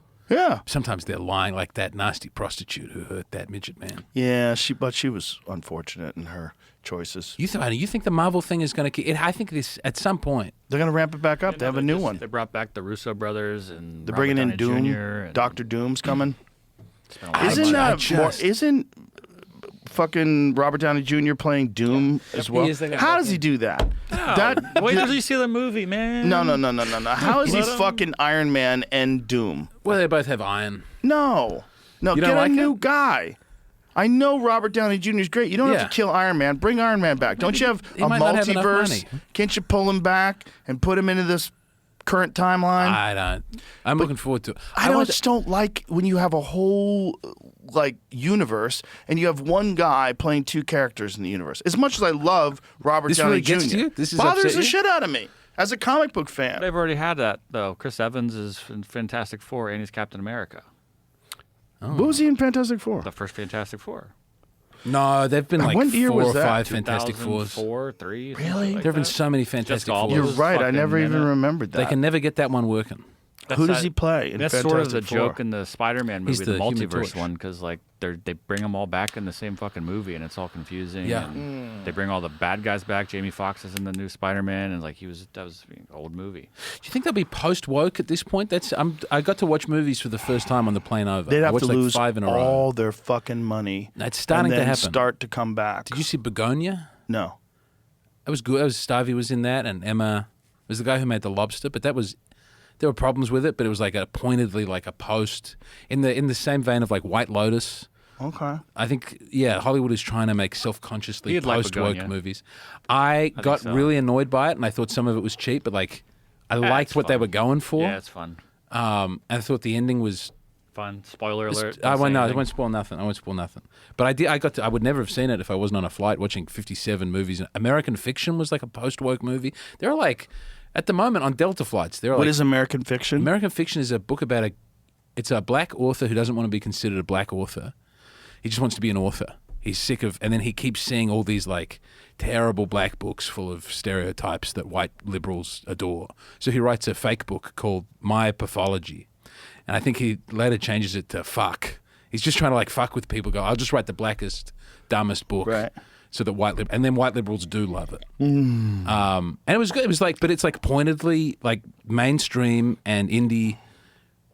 Big studios are trying to they're trying to find some continuity from being woke to now. That's box office This poison. is a We're gonna move mainstream past film? that. That one looks Hold like on. it's independent. It won an Independent Spirit Award. Okay. So, I But don't know if it Begonia has wasn't. To be, but And But White this other Lotus was movie, on what was it called again? The one you were just talking about? yeah, Begonia. No, the other one. Oh, which one? Fiction. American Fiction? Yeah. So American Fiction's independent. If that was, I didn't know if it was independent. I looked it up. It made like tens of millions of dollars. Yeah, but over its sometimes budget. independent films that catch on make good money. Yeah, they made Not a deal that with recently. Amazon to make a limited theatrical release. Okay, so they that's- partnered with Amazon. That's though. I know it's slightly. I don't know. I would count that as Hollywood- a big studio. No, if you Amazon? started it by yourself. You started it by yourself and then you distribute it to Amazon. But who paid for it? Who was the Somebody probably financed the it. director? Was he the Onion guy? $10 million budget. So the thing is, if you want to do something right, you kind of have to do it that way now. Like, make it yourself and then bring it as a fully completed project. That way, you don't have a bunch of people like the Star Wars guy, like, in your ear telling you what to do and how to direct it.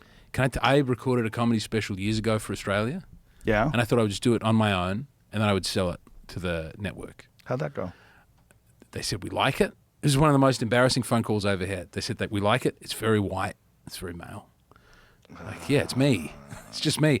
And they said, can you go out and find 5 or 6 diverse comedians and record their specials as well? And then we could buy all 6 of them. As I was like, fuck it. I'll put it on YouTube. But that was the real request was, would you find a Aboriginal fella, find a lady in a wheelchair, find some Chinese people, and then you can have your one as well, and we'll buy all 6. Hilarious. It was, that was probably the end of me thinking I could work with. You can't work with people that aren't creatives. And that's what those people are. They're a bunch of people that are caught up in whatever the cultural moment is, whatever they think like the winds of discontent blow the hardest right? So the people that are going to get the most upset are the wokies. They're the ones that are going to complain the most about a lack of diversity. So to satisfy those people, they'll torch their own art. They'll fuck up the thing that they do best. I mean, you can work with totally non-creative people. This was like, there's a Frank Zappa line about how working in the music industry was great when it was just a guy in a suit who didn't care. And as soon as people had some ideas, it was hard to make things. Right, when someone would tell you what to do and what not to do. If it's a profit Right. motive, that's great. You can work with those people. Yeah, right. But there's no pure profit motive people anymore in terms of entertainment. They're all thinking about the cultural like tone and what you're supposed to and not supposed to do, and what you're being on the right side of history now. And Did you see the Patrice bit where he talked about how he liked working with mid-level Jews? No. It's like, I like mid-level Jews. I make them the money. They leave me alone. That makes sense. Yeah, the people that get in your way, they all think they're doing it for a good cause. And we experienced that. Like Stanhope and I, when we were doing the Man Show on Comedy Central, there was a lot of that. Was there? Yeah, dude. I don't even want to go into it. But there was, whenever you're, like Ari experienced it when he was at Comedy Central. I know a lot of people that have experienced it at various networks where there's always some fucking executives that want to impose their, and it's always liberal, they want to impose their progressive values on comedy.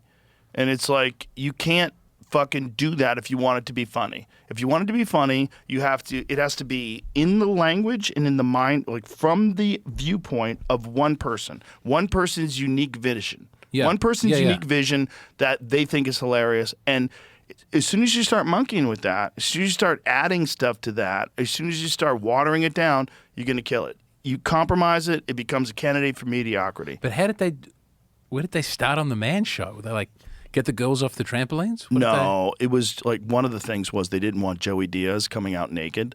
Okay. Okay, so we had an intro, and I said, this is what I want to do for the intro. I want Joey Diaz to come out. He's going to burst through the door naked with Timberlands on, with a baseball hat on, and just say, let's get this party started and start dancing. Yeah, that's fun. It was hilarious, and they didn't want to do it. So this is the scene, I guess. But you did get to put... Yeah, well, we had to do it two ways. We had to do it their way. Sorry. We did it their way first, Yeah. and then when their way was done, we did it with Joey.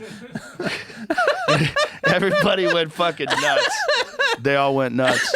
It was awesome. But it's like they so strongly resisted that. That was the only way I wanted to do it. And I said, listen, we'll do it your way first, and then we'll do it our way. Meanwhile, that version with Joey was what they used in all the promos. Yeah, of course. They used that when they were like, No, they this still have the season of the Man profit Show, motive. and then Yeah. Joey comes out That's good. naked with his cock blurred out.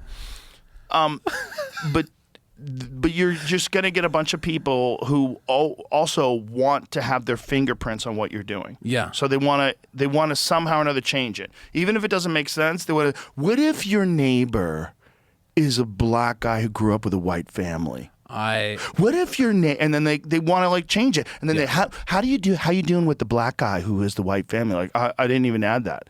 Come on, man. Yeah. Come on, man. We got to play ball. Like these dipshits want to add their own little fucking ingredients into the soup.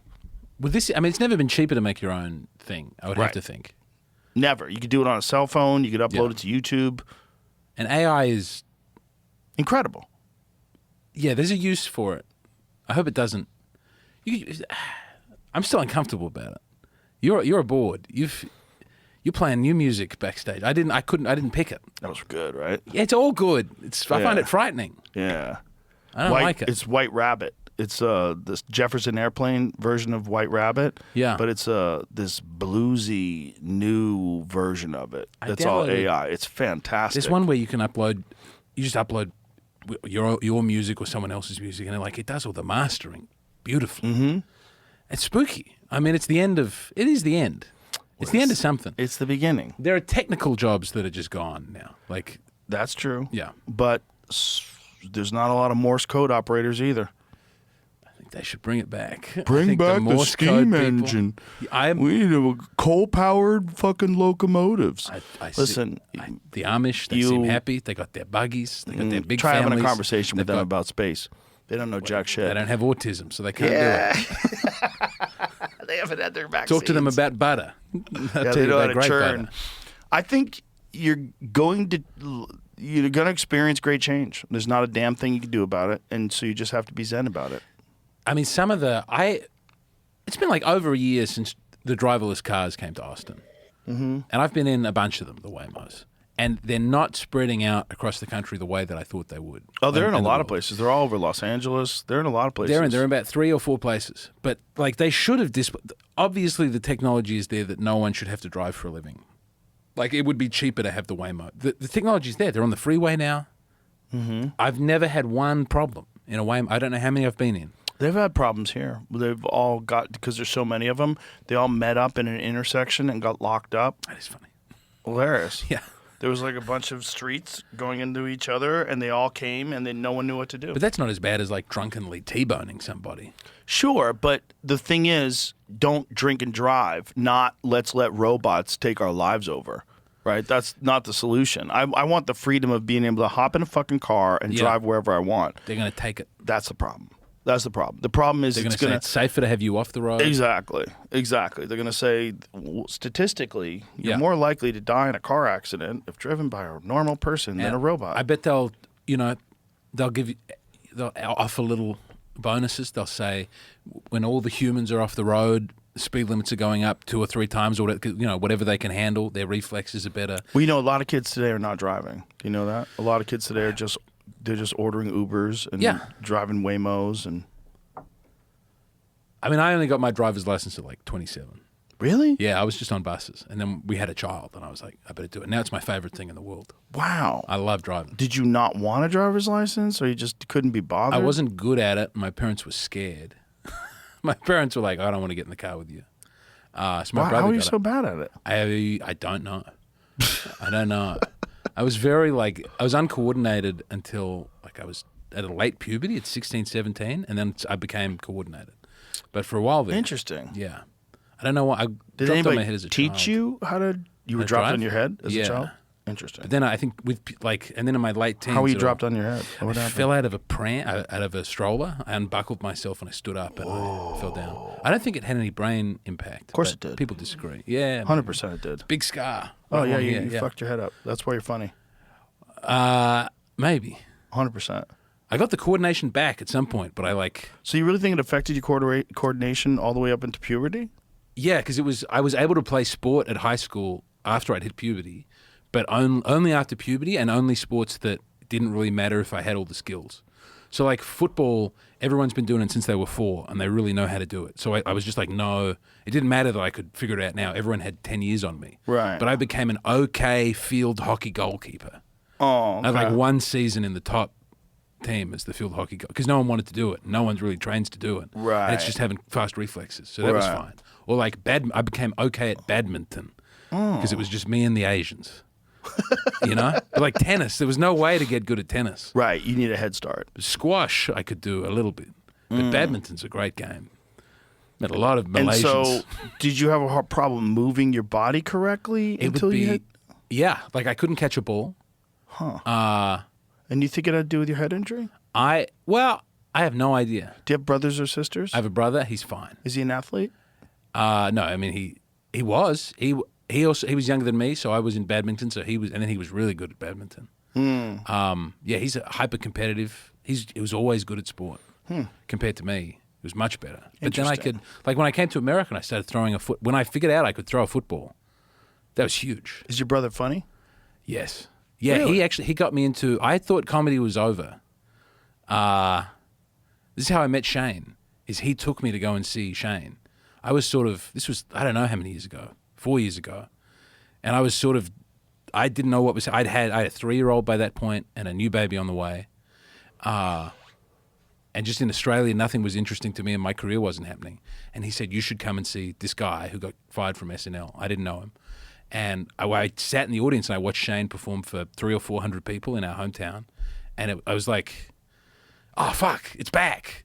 Like, it's happening. I knew there were a couple people on Netflix. I knew, like, you had Netflix specials and Bill Burr and Louis. But it was like, these people are grandfathered in. No one is ever going to be able to come through and be, controversial. No one in my generation is going to be given an opportunity. And then I At saw all?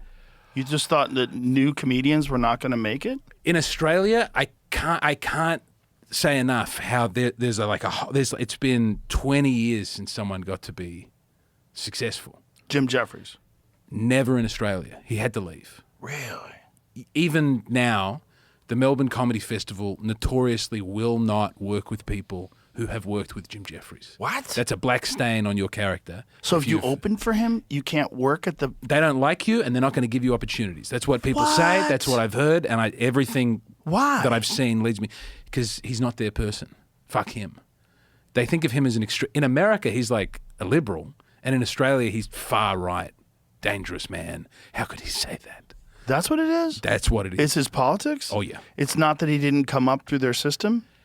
Well, he didn't come... I mean, he just left. Right. But I think he didn't like them. They didn't like him. I mean, there are people who have left and not been part of their system that they've totally gotten around. But what he is like a manly man. And they don't like that. Oh, no. Oh, no. No, they want you to be a cardigan. Excuse me. I won't go on and on. Go on and on. There was a generation of lost talent in Australia. Like great people. John Cruikshank, fantastic. Where's his show?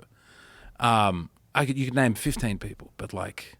There was no opportunities for them. It was gatekept. hilariously gatekept. Yeah. Never good. No. So I didn't... I just thought, So okay, this I'll is have your a podcast. perspective from Australia. You Yeah. never thought there was ever going to be an opportunity to make it as a comic. And my brother I had kids. I had stopped paying attention to the outside world. My brother had not, and he took me to go and see Shane. He was like, you should see this man. And it was fantastic. And I talked my way backstage because I knew the opener.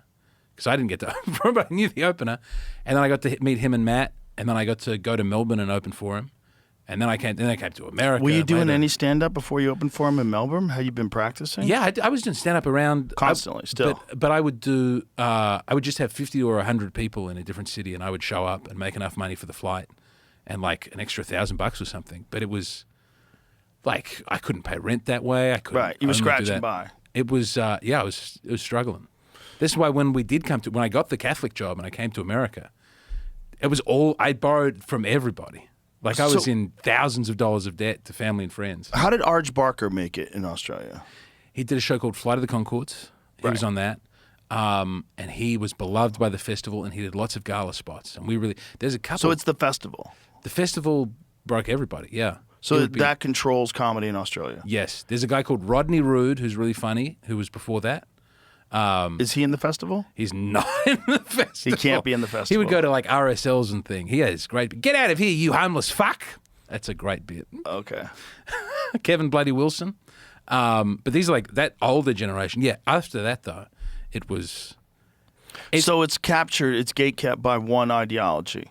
By like one lady running one festival. Oh, no disrespect. I'm sure boy. she's very nice. I don't want to talk her down. I would have loved an opportunity once. Anyway, it doesn't matter. I don't need you anymore. Wow, that's never good. It's never good because people with that kind of power, they also abuse it. They really enjoy it. How could you not? You don't How have could... to. You got hundreds of desperate people who are, please give me an opportunity. I've got that. I don't do it. No, but you're a very strange person, and you're alone. But not, that's why people love you. But there are casting couches. Yeah, but you elsewhere. can just be nice, and being nice and helping people, especially talented people, it gives you great satisfaction. You feel great about it. I always tell people it's really selfish to be generous because it feels great. Yeah. It's wonderful to help people. It feels fucking awesome. And it's great to see people thrive and take off. It's fun. It's exciting. And then you hang out with them in the green room, and it's just all joy. I don't want to say Everybody's that happy. they don't do that. They're helping a lot of people who have a very gatekeeping. specific No. ideology. Listen, we don't have that. Like, our ideology is the opposite. Our ideology is, are you funny? Yeah. I don't give a fuck if you're liberal and funny or, like, It was very Brian nice seeing- Holtzman, whatever Ruby it is. Setnick was on last night, and she was a big lefty. She's a dear friend, and she's going to open for me this weekend. But she was like in New York. She was raised in Sacramento. She went to New York. She was like a very lefty, progressive person. And I remember like even nights at the mothership, which she would scream at the audience, "You're a fucking fascist! Fuck yeah!" Like she was really like baked in, and they loved it. There's a lefty lady just like off her nut, angry at everybody. Just if you're funny. And people were. It was fun. There is no equivalent of that. No, you just have to be funny. Yeah. Like, it's all just funny. Like, if you're funny, lefty funny, Brian Holtzman funny, Tony Hinchcliffe funny. Yeah. It doesn't matter. Just be funny. Just work on your stuff. Work on it. Like really put a lot of time and energy into your craft.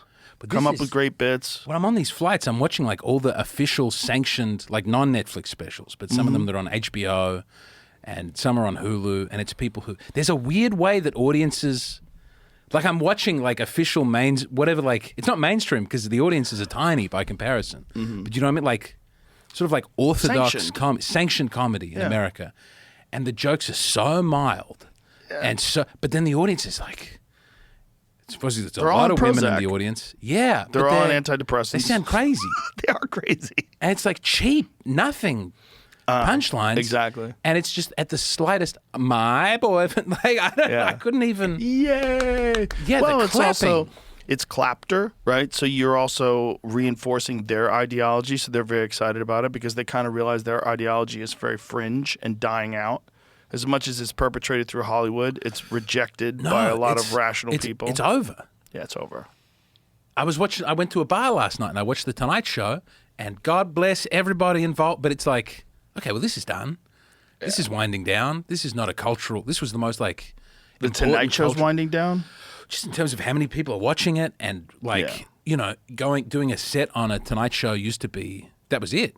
Right? Yeah, You Johnny could Carson. move tickets on the road on Johnny Carson, and now people are going, that's his 15th Tonight Show appearance. It's But like, it kind of died out even before then. Like the impact of the Jay Leno sets, like if you did a set on Jay Leno's Tonight Show, it didn't have nearly the impact that Johnny Carson did. And that's just because by then there was so many channels. yeah. So when Johnny Carson was on the Tonight Show, there was 3 channels in the country. Yeah, you know? Yeah. That's how crazy it was. And then slowly but surely, cable came around, Fox came around, all these other networks, and then everything just expanded. Now you have streaming, and now it's insane. Now the numbers are Was absolutely... it over at the end of Carson for that? Yeah, I believe so. Okay. I believe by the time Jay Leno came around, like when did Jay Leno first start hosting The Tonight Show? Let's guess. Early 90s? Yeah. Mid-90s? 94? Probably. So that was right around the time cable was coming out. Yeah. Cable changed everything. So with cable, you got, first of all, you got Evening at the Improv, MTV Half Hour Comedy Hour, Spotlight Cafe. There was a bunch of different shows that were on a bunch of different networks. There was all these comedy shows that were all over the place. 92. 92.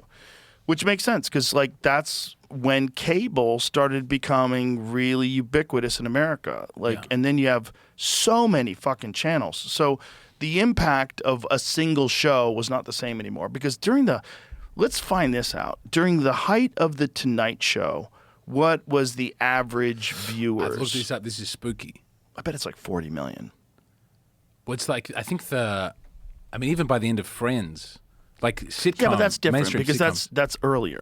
So the Tonight Show is late at But night. like just average Tonight Show episode? Yeah, but see, this is the thing. The Tonight Show is at 11 p.m. Yeah. That's after the fucking news. That's late at night, right? Yes. Isn't it 11? Is that when it starts, or 10? When does the Tonight Show And start? then it's 11:30 East, 10:30 Central. Okay, It's so like 2 million 11:30 people? in New York. Is it 1 million people? How many? Now? No, then. What would it be then? What do you mean? The viewers? Yeah, like how many people watch it? Way more than 1 million. Like 10 million? Oh yeah, easily. The Tonight Show viewers, I bet Yeah. it was 30. What is average Tonight Show viewers in 1980? Let's say 1980. It's like 15% of the country. Bro, it was that big. It Yeah. was where people went to find out what was going on, what movies were coming out, what bands were coming out, what comics were funny. I remember it. So let's try 1980. Oh, hold on a second. Sorry. Average viewers of The Tonight Show in 1980. But it's giving me a rating, not the numbers. Oh, it's like as a percentage? No, it's What were the average number of viewers on The Tonight Show in 1980? Let's see. 6 to 7 million. How many? 7 million a 6 night. to 7 million. 6 to 7 million was average. This is 8 to 10. But by yeah, so but like All right, even 8 to 10. but what is it now? 6 to 7. Let's think of that. God, it's Like probably 100,000? A No, it's tenth maybe that. a million. No, I don't even know if it's that. I just- And here's the thing about ratings. The ratings are very weird because it's based on this. You have boxes that are connected to your television. Do you know how it works? Yeah. So the way these ratings work is they get a certain number of people, And then they and the square it certain out. number of people you actually pay they pay these people to have this box, and then some of them have to fill out a form. I don't know how that works, and then it just records what you're watching, and so it's just based on these people. So it's not the whole country. We did it. But with like Netflix, it's a different animal. They know the exact number of people Tony was that are talking about that. downloading. They know when people are tuning out. They know which shot is upsetting people. It's crazy. Yeah, they know the moment where people tune out. Yeah. Well, they also have an insane amount of options. Like, if you're bored even slightly, you press a button, you have new options, and they're instantaneous. Back then, you had 2 other options other than whatever, was it NBC, The Tonight Show? Yeah, Was it NBC? Yeah. we got different channels, but Tonight Show. I'm nostalgic for that. I only had that until I was like 10. Yeah. But it was I've started watching TV again. But It feels like I'm role playing in my living room when I have a beer and I watch like terrestrial broadcast now. Like I watch Survivor with my family at night. And with commercials and everything? Man, I watch the lead in. I watch the new Matlock afterwards for 5 minutes before I get sick of it and turn it off. Yeah. I watch Who Wants to Be a Millionaire beforehand. It's for people that are on heavy pharmaceutical drugs. It's for people that It feels are just nice. It their feels like I'm mouth a is part open, of the world. their mouth is open, their senses are dulled, and they're like, I started doing. committed a crime? They better solve it. There's only 10 minutes left. I would have friends come over. This is what I've started doing at home. So watch TV? We Australian Survivor, which is I think the world's finest. Is it still Jeff Survivor? Probst, or is it a different host? No, it's a different host. You in got an Australia. Australian guy? We had Jonathan LaPaglia, who was Anthony LaPaglia's brother, but then he got shafted. It's very upsetting. They got a new host. Anthony Sapaglia, the actor? Yeah. Jonathan LaPaglia was very good. We still he get got the the American shaft? one. No, and I don't know why. No one knows? No, I don't know, but he was great. No, it's Maybe it was wrong think.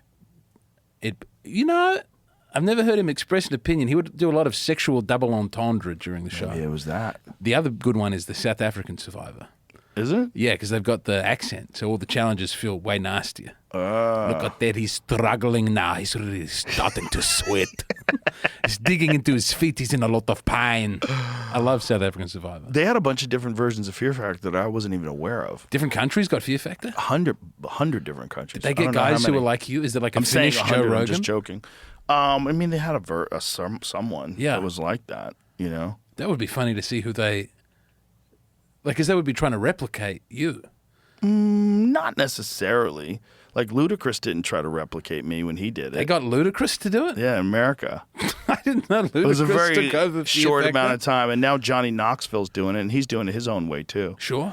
It's a pretty straightforward show, though. You don't have to do it my way. But what I was good at is because I came from a background in martial arts coaching. Like, I had students, and I would bring them to tournaments, and I'd coach them at tournaments. I was really good at getting people fired up. You know, and I'd coach teammates. Like, I would be in the corner of teammates, and I'd coach them. And I'd train people. Like, one of the reasons why I got really good at Taekwondo so quickly is because I taught. And when you teach something, there's something interesting, and I've noticed that about jiu-jitsu as well. When you teach something, you get better at it, like exponentially better than people that are just training. But, with comedy, there's a huge faux pas against teaching. You can't teach it. No. You can't teach comedy. It's different. Like, you do it so different than I do it. I do it so different than Shane. Shane does it so different than Tony. I maintain there are things you could teach people. Like, when people come on Kill Tony and they haven't been doing it for very long, there are key things that you can tell people. Like, Yeah. You must stop doing that. Yeah. You've got to hold the microphone like this. We've got to be able to hear you. Yeah, that's true. And I think people waste a lot of time not knowing those. I mean, they could look it up. But didn't you figure those things out? Yeah. Yeah. So it's people that aren't that aware in the first place. And that's a problem to begin with. It is So odd that what you it can is teach a nothing. lack of self-examination. Yeah. A lot of what these problems are, you could solve yourself if you just recorded yourself or filmed yourself. Filmed is the best. Yes. Recorded is pretty good. Film is 100%. So filming, you get to see all the things you hate about yourself, all the things that are gross, all the weird, stupid parts of your bits that you need to chop out, and they make you uncomfortable, and it's good. Yeah. And you just, fuck that bit, fuck this, cut that. Oh, here's another, I didn't even think of this. And then boom. I mean, I'm that's doing it at the moment. I'm finding it heartbreaking. because you're just getting back into like real world again. Oh, I did. You were trapped on Prison Island. I was doing hours in Australia, and I knew that like some of it would translate in America and some of it wouldn't. And man, it is just I'm losing 80%. I'm losing, which is great. I tried to overwrite so I would have more than I needed, but So did you have a lot of Australian-based jokes, like local jokes? Eventually, I had to. Like I started out trying to do nothing local. And But what then happened? you're just there, and the Prime Minister does something appalling, and you start talking about, Oh, yeah, you're going to have some stuff. yeah, That's interesting. Yeah, anything about your politics will not translate over here. not a Not at all. Not a we jot. don't give a fuck. You No. don't have nuclear weapons. Shut the fuck up. You're not even a real country. trying to get some. I'm trying to sort us out. Did you see what happened yesterday? That the FBI has indicted the Southern Poverty Law Center, On what? paying Nazis to protest. So this was something that Alex Jones had said. You remember that Charlottesville Tiki Torch thing Yeah. years ago?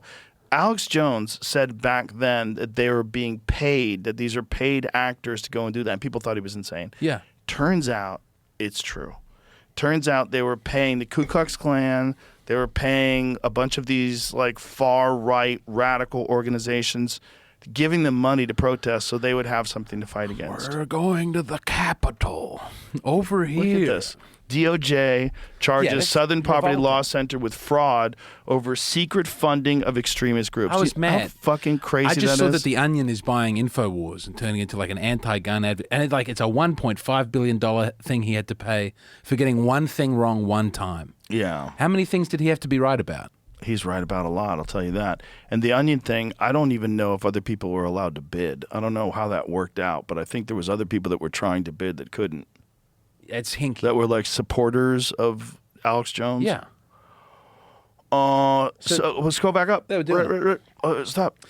Hold on. Between 2014 and 2023, Southern Poverty Law Center paid at least $3 million to 8 individuals, some of whom were associated with the Ku Klux Klan, United Klans of America, National Socialist Party of America, Aryan Nations Affiliated Sadistic Souls Motorcycle Club. Yeah. That's a mouthful. And the American Front, said acting U.S. Attorney General Todd Blanche at the press conference. Holy fucking Manufacturing shit. well, this is what you said before about people who need homelessness to keep going. Well, this is what's They crazy. need the hate Exactly. to keep going. But Yeah. this is what's crazy. These people were cited as an expert in extremist groups, Yeah. and they were paying extremist groups in order to be extreme. They said they were paying for like information. I think Right. they had them planted there or something like that. What are they? With the CIA? Shut the fuck up. Shut the fuck up. No, you weren't. Have you ever been Listen, to the... it's just like what Israel gets accused of doing with Hamas, that Netanyahu has said, by getting money and giving to Hamas, you keep Hamas in power and Yeah. you can control the height of the flame. So instead of letting Palestine get its own statehood, you keep Hamas in charge. You always have an enemy, and you always have no reason to give Palestine statehood. Well, people, I don't know how deep people went into what happened on the security on October 7. Like Oh, how it's that was nuts. allowed to happen. It's nuts. A total stand down. Yeah. Like people were told to stand down. Like first of all, it's the most surveilled country on earth. Armed guards everywhere. On Yeah. guards everywhere, surrounded wall. by their enemy, and somehow or another these guys pulled this off when they were warned by Egypt as well. Yeah. Also, You let here's another paragliders thing. in? Before that happened, before October 7th, hundreds of thousands of people in the street protesting against Netanyahu. Did you read about why? It's Yes. so strange because their constitution, they don't have a set constitution. They're writing their constitution in real time. They add one article at a time. I think I'm getting this right. Mm-hmm. And Israel was always meant to be a home for the Jews, and that he made it expressly a Jewish state, that it would be like... I thought they were expanding the powers of the government. Am I getting this? It was that the government, yes, that was part of the government's powers, is that the government then had the power to act on behalf of Jewish interests. So it's like they could exclude certain areas from voting if it would mean, and citizenship, if Please it would mean that it would challenge their power. put in a search for what was the reason why people were protesting Netanyahu before October 7th. I think I'm getting this right. I think you are. That he was stopping There's- it being a secular constitution. I think that was one of the things, but there was also something in that they were expanding the government's powers, and people were protesting against it. Also, the corruption charges that he's facing are Yes. crazy. Well, and also they want to try him, and he's saying, you can't try me because we're at war.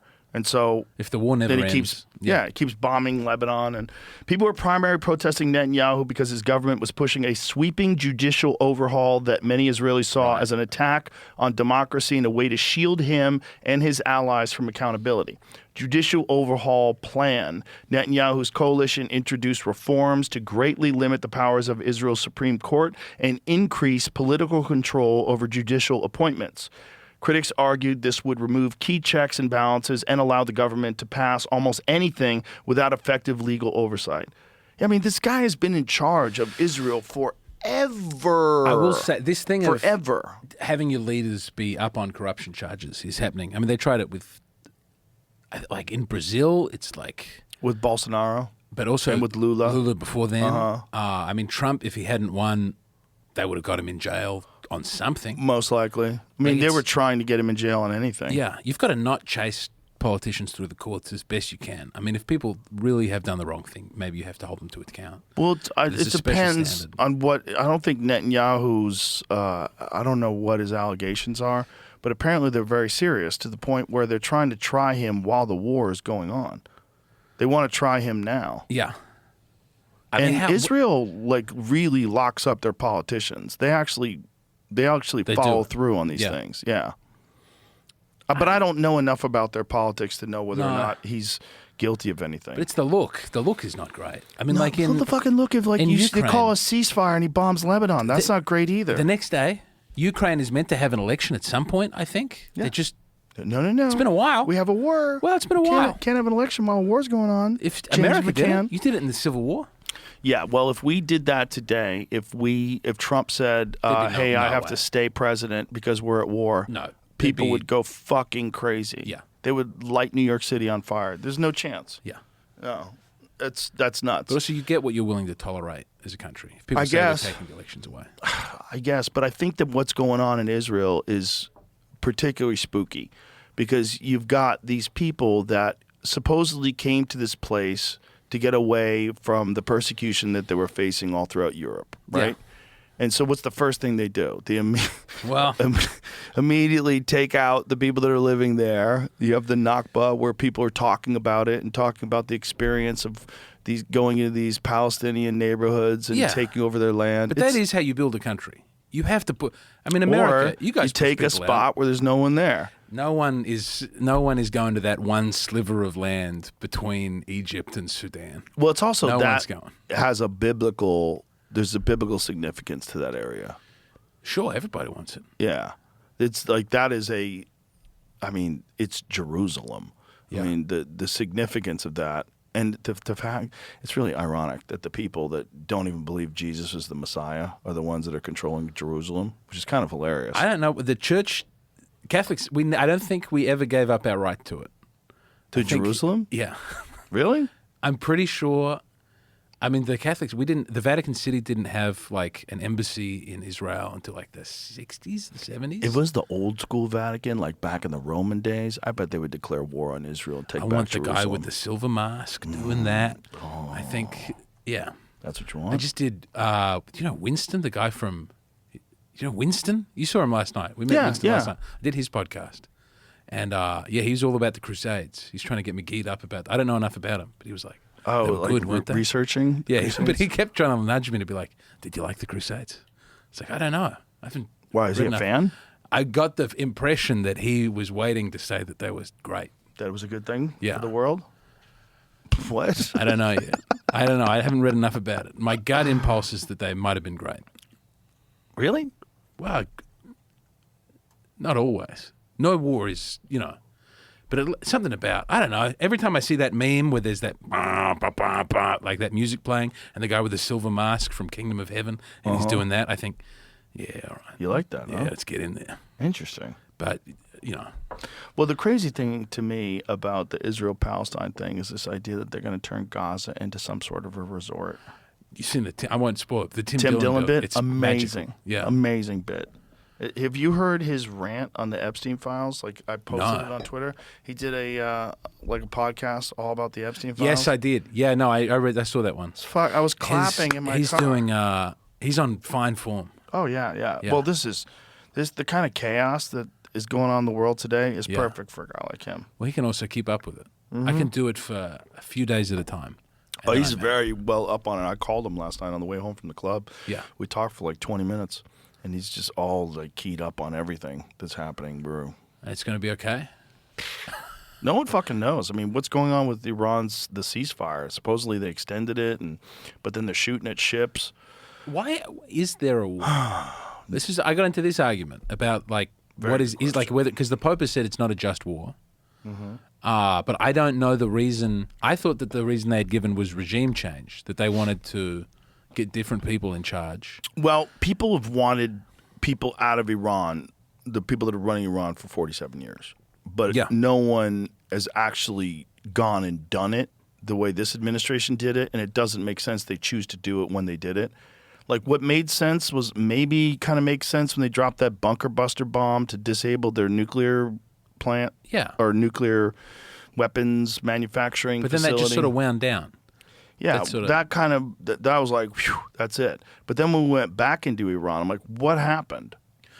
I mean, Like, what caused that? Trump gave that. So he said the protests happen, and then he gives the speech going, the people have to rise up and replace the rule. But it doesn't seem to be happening. Well, a lot of people got killed. A lot of people Yes. trying to rise up got killed. They actually just put a halt on executing some women Good. today.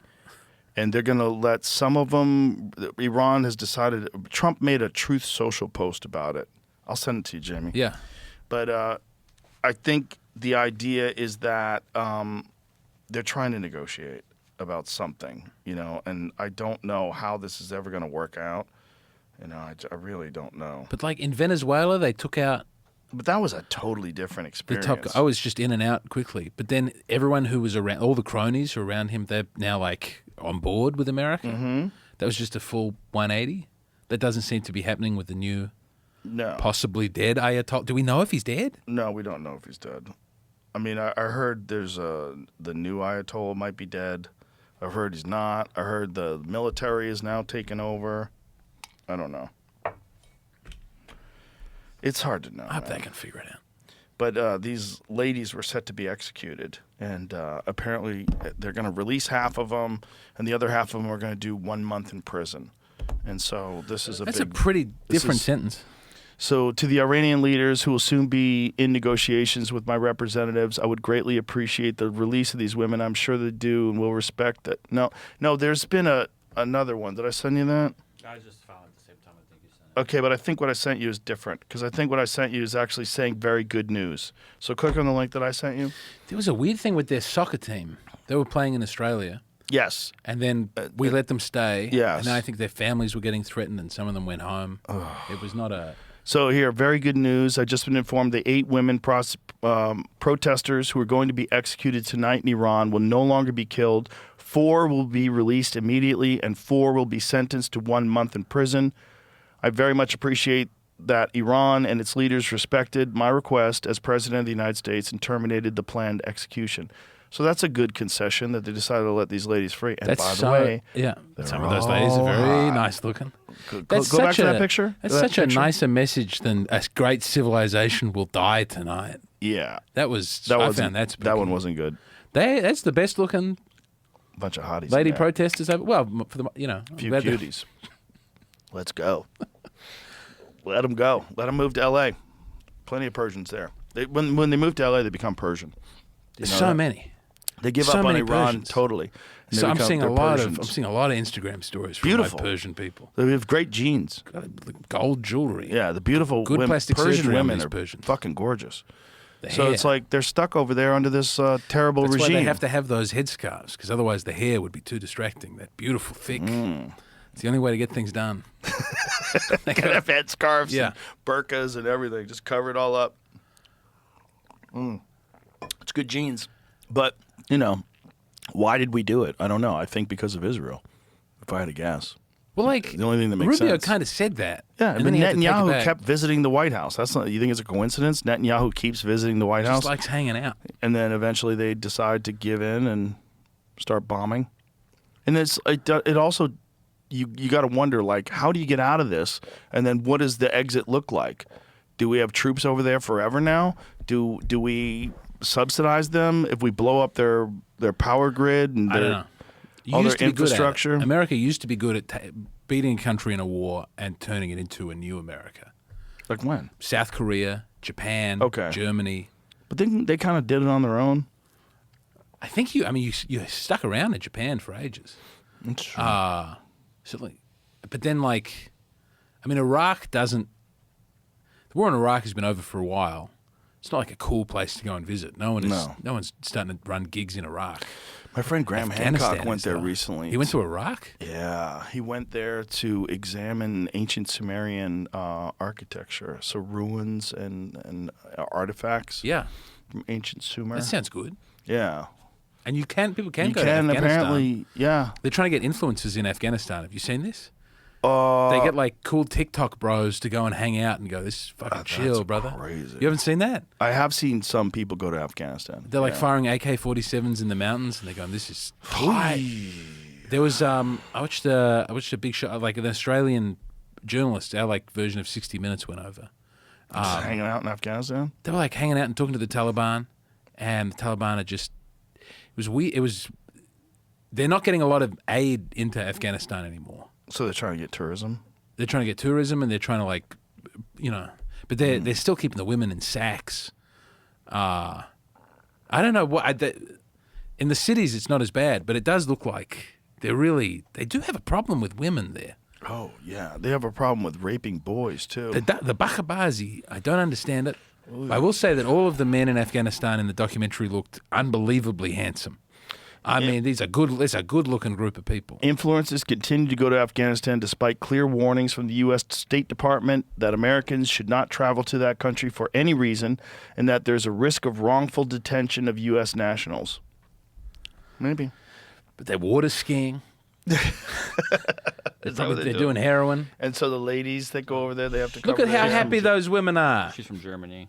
Oh. I would like to go to these places, She but I think on my traveled visa would be solo. declined. Scroll back up. It says she traveled solo Solo. through Afghanistan for 3 months. Said she wasn't scared. Wow. She wasn't scared. No. That's what this whole I walked through Inglewood once and I was scared. I think that lady might have been scared Scroll back up a again. couple times. The influencers gain attention by gushing over visits to the Central Asian nation, although one critic notes that their trips legitimize its gender apartheid. Okay. Shut up. Do you ever seen the ruins, the ancient Greek ruins in Which ones? Afghanistan? No. Oh my God. I didn't know they had them. No archaeologists are studying them because it's so difficult to get there and so The dangerous. Greeks made it to Afghanistan? Uh-huh. Yeah. Alexander the Great. When Alexander the Great was conquering Afghanistan, they built Greek cities in Afghanistan. I mean, beautiful architecture. Yeah. That looks like it could be in Athens. Is that where the boy stuff started? Oh, good question. It's a Solid ancient question. Greek ritual. No, I yeah. think it's how people did it back then. Yeah. I think the window into time that you get in looking at the boy rape in Afghanistan is probably a lot of the world. I mean, think about the Well, the Romans Spartans, did it, yeah. the Romans, yeah. Also, French intellectuals until the 1980s. This was a huge wormhole that I'm in, is French intellectuals. Put up some of those photos that Jason Everman showed us. Do you know Andre Gide? Look at this stuff. Look at this stuff. I mean, This is all in Afghanistan. I mean, these are columns from what would have been at one point in time. But there's more extensive architecture that you could see some of the images. Yeah.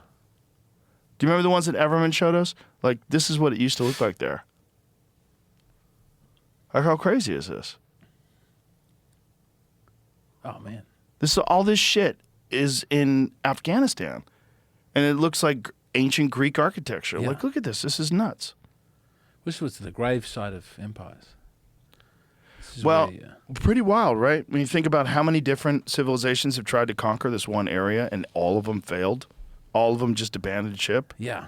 From the Russians to the Americans, Alexander the Great. The English got involved in the Great Game. It's just too crazy over there. It's just that it too has rugged. mountains. Is that it? Oh, the mountains are just... Because Iran is the same thing. That's what they're everywhere. saying. If there's a ground invasion of Iran, we're everyone's fucked. Yeah, we're fucked. Unless we send in robots. Well, I watched the Duncan Trussell episode recently where he was talking about robot dogs and the AI. That what you have to do, we may have just seen the last of revolutions now because the amount of effort that you need to hold on to authoritarian power is so small. Here it says with the AI and expedition. robot dogs. Yeah. Yeah. Oh, yeah. But the problem is then other people have it as well. And like, who controls anything? Whoever controls the robot dogs controls the world. The expedition of Alexander the Great, 327 to 325 BC, into what is now Afghanistan, been well documented. He laid the foundations of many cities, some bearing his own name. With the passage of time, some names were changed by newcomers to the area who would not pronounce Greek names. Interesting. Yeah. So it's like he had Greek cities in Then Afghanistan he also had, before like, Christ. He had a handsome friend, and he made a lot of statues of him. Like there are more Guy like statues the of his friend. Well, it's alleged. Yeah, supposedly he's Actually- gay. I mean, if you actually, have so much it's interesting. gay activity back then. Like, again, Spartans were Yeah. all gay. Some of the greatest warriors of all time. I all assume they gay. were also very horny all the time, always Probably. alone, very sad. Well, just without any women for long stretches of time. They just took to fucking each other. Like prison, but out in the open. But prison like warriors. Yeah. And the idea was that you would fight harder for your fellow soldier if you loved Yes. him. I don't know if I discussed this on the podcast before, but they wouldn't use the butt, They use the mouth only? the legs. Oh, that's right. They I talk about the legs all the time. grease up the inner thighs. And, Yeah, And intercural lovemaking. That's what it's called. What'd you say? Intercural. That's what the Spartans would do, because you got to fight next to that guy Right. tomorrow. You know? can't be butt fucking a guy with shit all over your dick. It's way better. So just he's got to titty walk fuck his around. legs. He's got to be Just titty fuck his legs. but also big Greek legs. Mm-hmm. I don't know. It's Guy probably does a good lot that of squats. we've moved that out of the military. It's just weird that it happened in the first place, but it makes sense if guys are just super horny and just like in jail, they just run out of things to do. I was reading about the submarines, how they're like, you'll go away for 6 months. And you'll just be under the water for 6 months. Guys are just fucking. There's like 2 women on there. It's 300 men and 2 ladies. Those ladies are getting wore out. I mean, can you imagine signing up for that? Imagine being a girl down there. It'd be a strange kind of lady who says, get It me would down be there with those fellas. Horrific. You'd Yeah. probably getting bombed on all day long. You So, probably wouldn't be able to go to the Maybe bathroom. there's a line around the block. Maybe people are trying to get it. But Probably. It would be. I mean, they'd have cameras everywhere and they'd have as much military discipline as you could get. But 7 months confined under the water without seeing another Do person. they really stay under the water for that long? Yeah. 7 months at a time. I think it's up. I think deployment is. I think I'm getting this right. It was the British subs. 7 months. Because they're all nuclear powered, right? Yeah. Can you imagine being underwater for 7 months? How fucking the pay would have to crazy be that would feel. great. It can't be great though. It's in the military. There's no way it's great. But can you imagine what it must feel like just at month 4, Yeah. knowing that you're just past halfway there? You're going to be under the water for another 3 more months. I mean, it's not like you get to see anything, right? Right. Like at least if you're on a ship, You you, don't get have to a see the window. world. There's no window. People go, you were 40,000 leagues under the sea. Was I? Fuck. No, I don't want to do that. You know how crazy that must be? But people must want to do it. Also, you can't see where you're going. How do you know that they're not going to fuck up and hit a mountain under there? Do they? I remember there was a Russian sub that got stuck at the bottom of the. Am I getting this right? This Yeah. was like in the 70s? That is where neither confirm nor deny came from.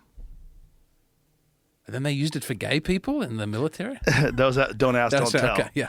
Neither cannot confirm nor deny was because they were forced to answer questions about whether or not they'd recovered a Russian submarine. Yeah. And so the answer to that question was, we can neither confirm nor deny. So that's the answer. So because you had to answer, do you guys have control of a sunken Russian nuclear submarine? We can neither confirm nor deny. So you had to answer. So that was the Yeah. answer that the military the government came up with. And then it unspools from that point to where we just don't have to tell you anything about Exactly. anything that's going on. So, but that was the clever way that some lawyer figured out of dancing around Yeah. the fact that you had to answer this question. Long term, this is. I don't know if the conspiratorial thing will keep going forever or if the government will become more transparent or people will give up hoping to make sense of the world.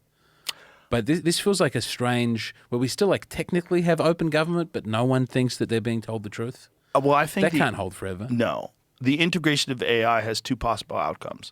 Either complete total control over people and utter tyranny, or complete transparency and people like the Southern Poverty Law Center bribing people and all that stuff. All the corruption with Congress, like the Ilhan Omar. I'm sure you're aware of that thing. Isn't that funny? She thought she was worth $30 million. Whoopsies. She's only worth $100,000. Nothing to see here. What? You didn't see that? No. Oh, my God.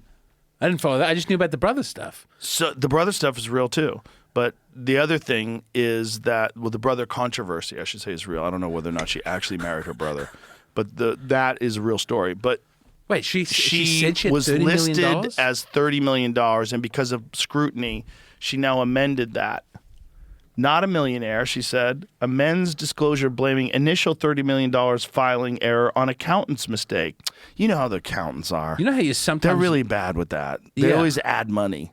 Like she says she's worth between $18,000 and $95,000, but it was listed that she was worth $30 million. Wait, but how could she only be worth $18,000? She's still on... It doesn't make any sense. She's on a $200,000 so a year Omar's salary, joint right? assets with her husband are now listed as ranging between $18,004 and $95,000, according to the amended filings.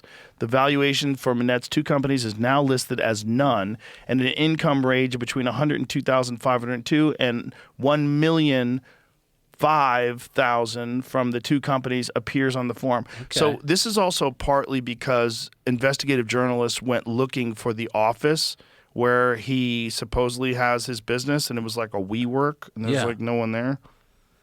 I mean, this is where... I think that might have been one of those James O'Keefe things. Yeah. I think he might have looked into that. We've been inspired by that. We have this big disability insurance thing in Australia where it's called the NDIS, and everybody knows it's very corrupt. Like, there are just guys driving around in Lamborghinis who are meant to be helping disabled people. This one's crazy. It doesn't make sense. But that But no one wants to step on it. But blames accounting error for saying you're worth. You know if you're worth $30 million, man. Well, especially if you're publicly. You're not worth $30 million or $18,000. Not only that, before she came into Congress, she was broke. She was in debt, and then immediately afterwards, they have a business that's worth $30 million.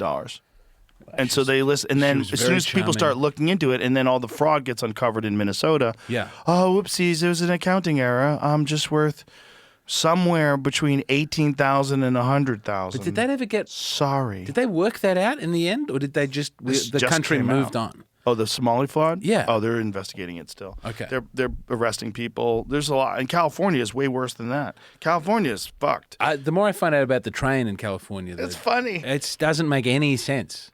It doesn't make any sense that you can do that and then still be the front runner for the party at the That's next how election. bad the Democrats are doing. They've got to have one charismatic, normal guy. You would think. He's got to be out there. Where? I still like AOC. I think she's you're cute. Beautiful. You're cute. Omar's office says the original form listed the gross value of her husband's two companies, a venture firm and a winery, without subtracting their liabilities, which made the businesses look like they were worth millions to the couple, when in fact their net worth value to them was far smaller or effectively zero. So it was just an error. Whoopsies. I mean, I got to figure out my taxes. It's complicated. Whoopsies. It's complicated. Sometimes no one helps you find a good accountant. Can't you get like one of those TurboTax? I go down to programs? Walmart. I go to Walmart and I have them do it for me. Oh. Also, surely AI is going to mean Walmart does your taxes? there's always a lady at Walmart out front doing taxes. Yeah. Oh, You it's haven't like seen the lady? It's like a special Walmart service. Oh, no kidding. How much Walmart do they taxes. charge you? I have no idea. I don't trust them. I'm not going to go there. Oh, okay. I just always see it and I I think, thought you were that's serious. it. No, I'll try and find someone real to do my They have taxes. software, though, that you can do it. I bet AI can do it for you. But what isn't AI going to take away? This is my current. I know it's coming. Why are you so glass half empty? What isn't AI saw a going to lot do of better? movies. What isn't AI going to do better than the Walmart lady? What's going to do better than me? No. It's going to do better than all of us. No, it's not. We're the last thing it's going to take away. Comedy? Yeah. Comedy's Comedy is weird. hard. It's also, it only works if you know a person's doing it.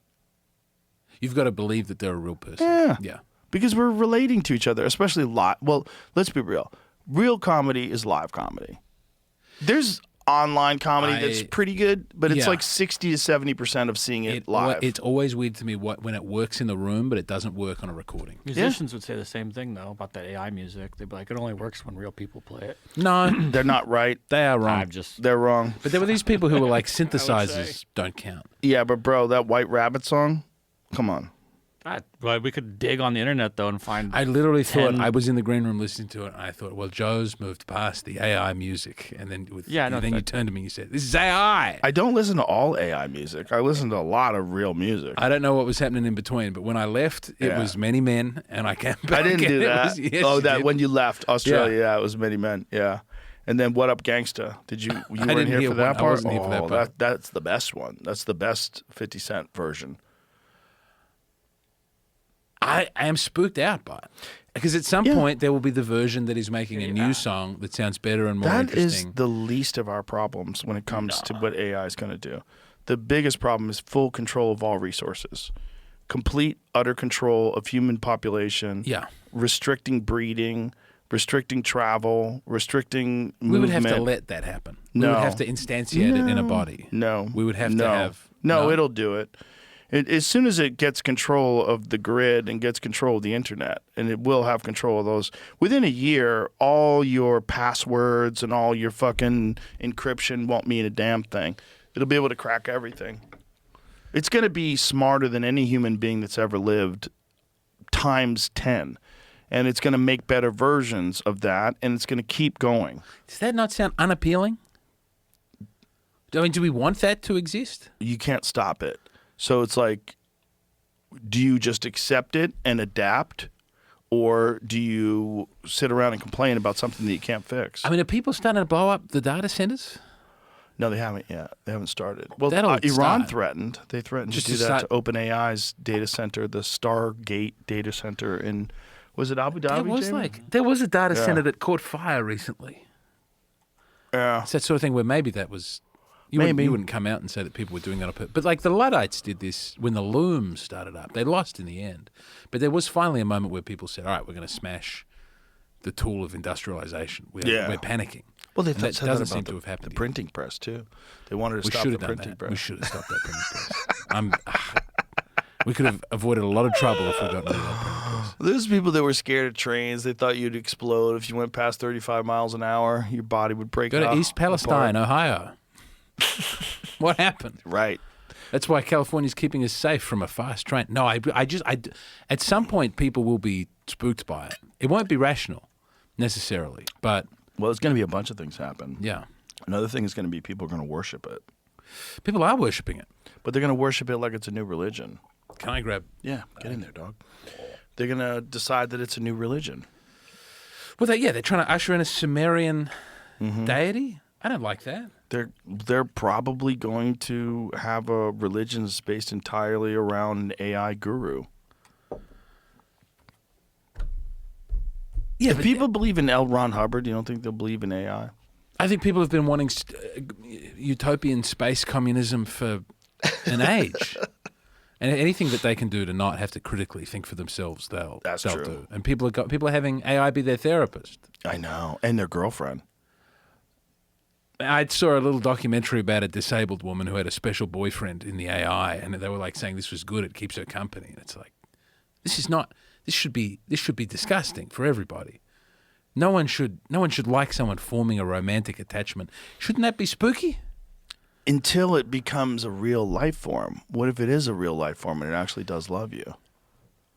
It's a superior race. Like, you remember when in Avatar, when that guy made out with the blue lady? Yeah. And it was kind of hot? No. You didn't think it was hot? I think I was bored by that point in the movie. I thought it was hot. But that's like what's going to happen. It's like it's going to be an alien life form that's artificially created, but that fills in, checks all the boxes We've of being had a life so form. many religious and science fiction warnings against this happening. I know. It's just we wanted the flying cars and we got the thinking robots. Yep. And I don't think it's too late to shut it down. It is too late. Why? China's going to do it. Russia's going to do it. They'll be in control of the entire world. The whole world will be just like China. You'll be on the social credit score system. You'll have centralized digital currency. You step out of line at all, they shut your bank account down. You can't travel. You can't get a job. This, I think, is a good argument for going to space and spend someone somewhere should be free. Yeah. Someone somewhere needs to be on the frontier and not be subject to this. No,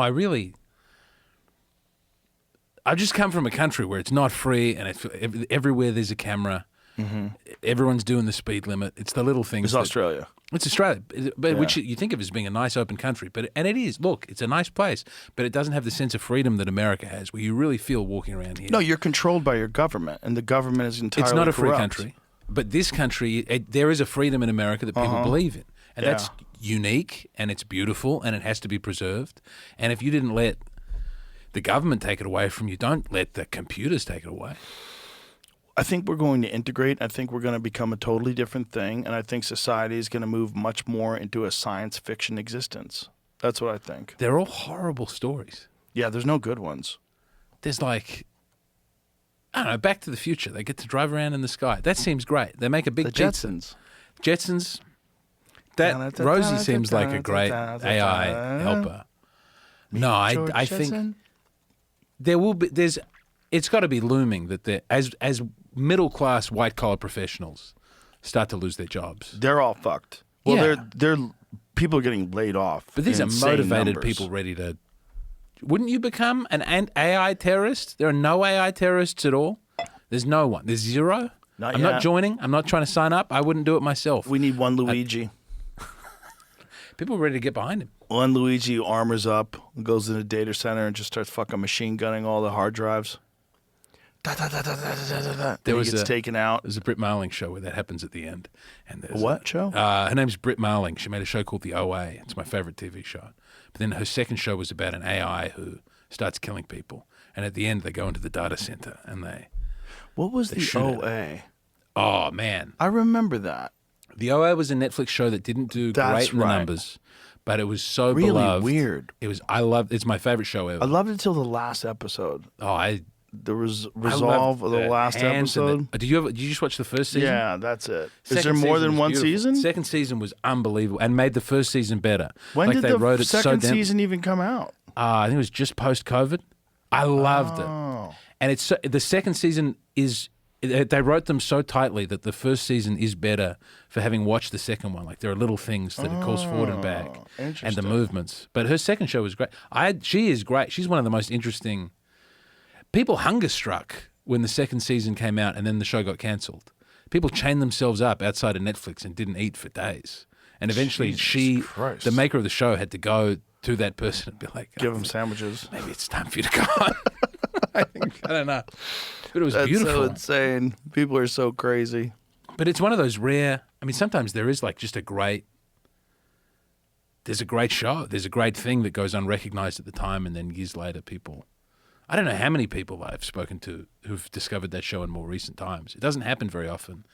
You used to have more sleeper hits, maybe. Like Shawshank Redemption was a flop, and then years later, Right. people knew about it. Yeah, I didn't know that until later. I think it was on VHS and there used to be heaps of VHS hits. And It was a DVD great hits. movie too. I don't understand why it was. I think it was It had in stars in it? competition with a bunch of different crazy movies at the same time. Yeah.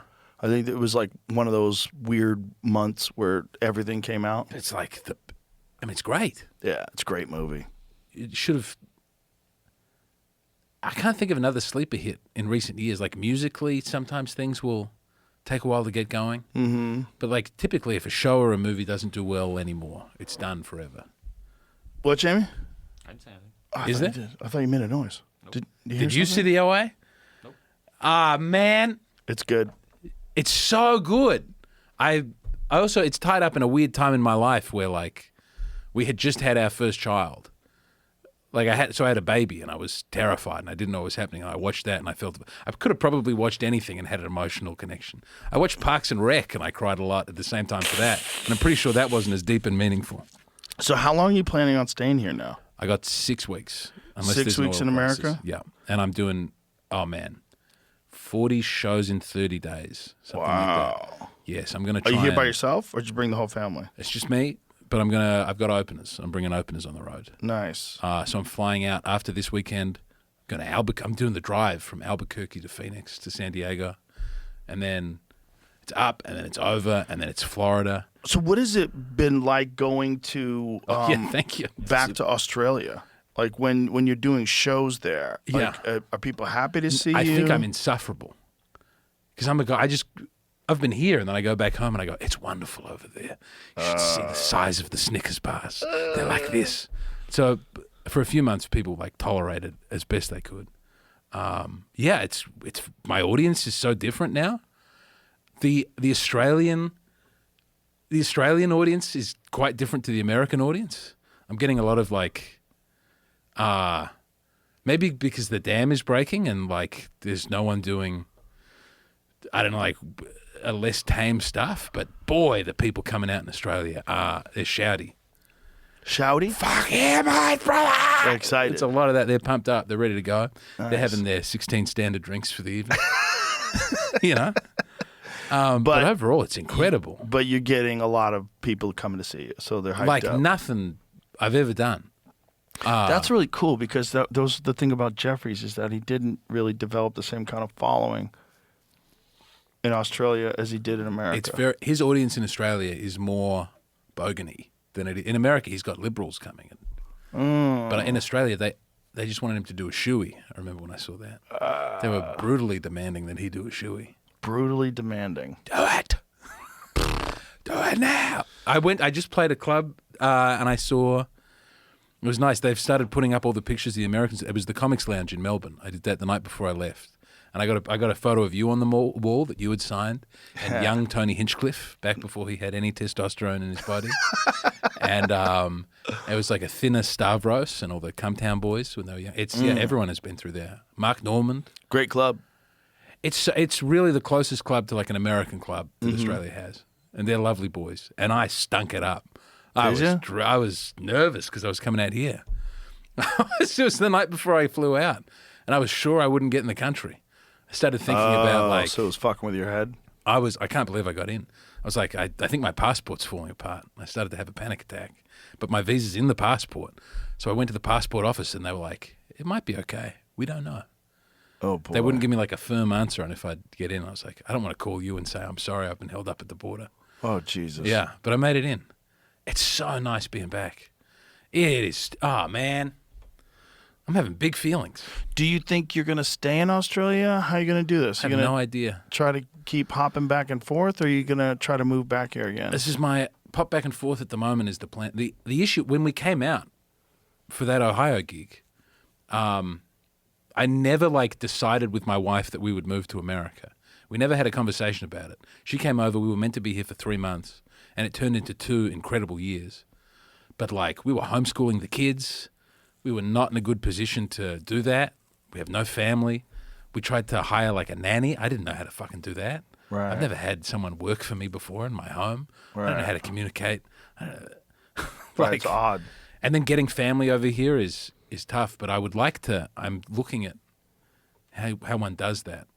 But it's like a whole. I understand why when people come to America, like when immigrants come, you go to a neighborhood full of people like you, right? You know, and you get your cousin over here and his cousin. Everyone's trying to work for because you can't be like alone. You've got to have family as best you can. And for me, I was thrilled. I mean, I like the fraternity of being a comedian is unbelievably. Every problem you have, people know about it.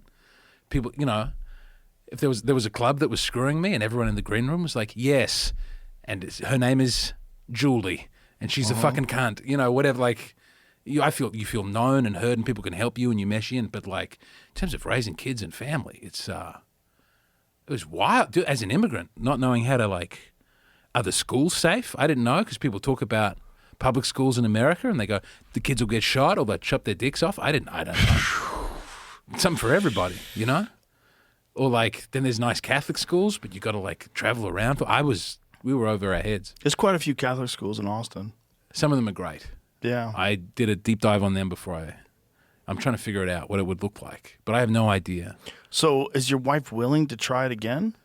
Yeah, she's got to learn how to drive.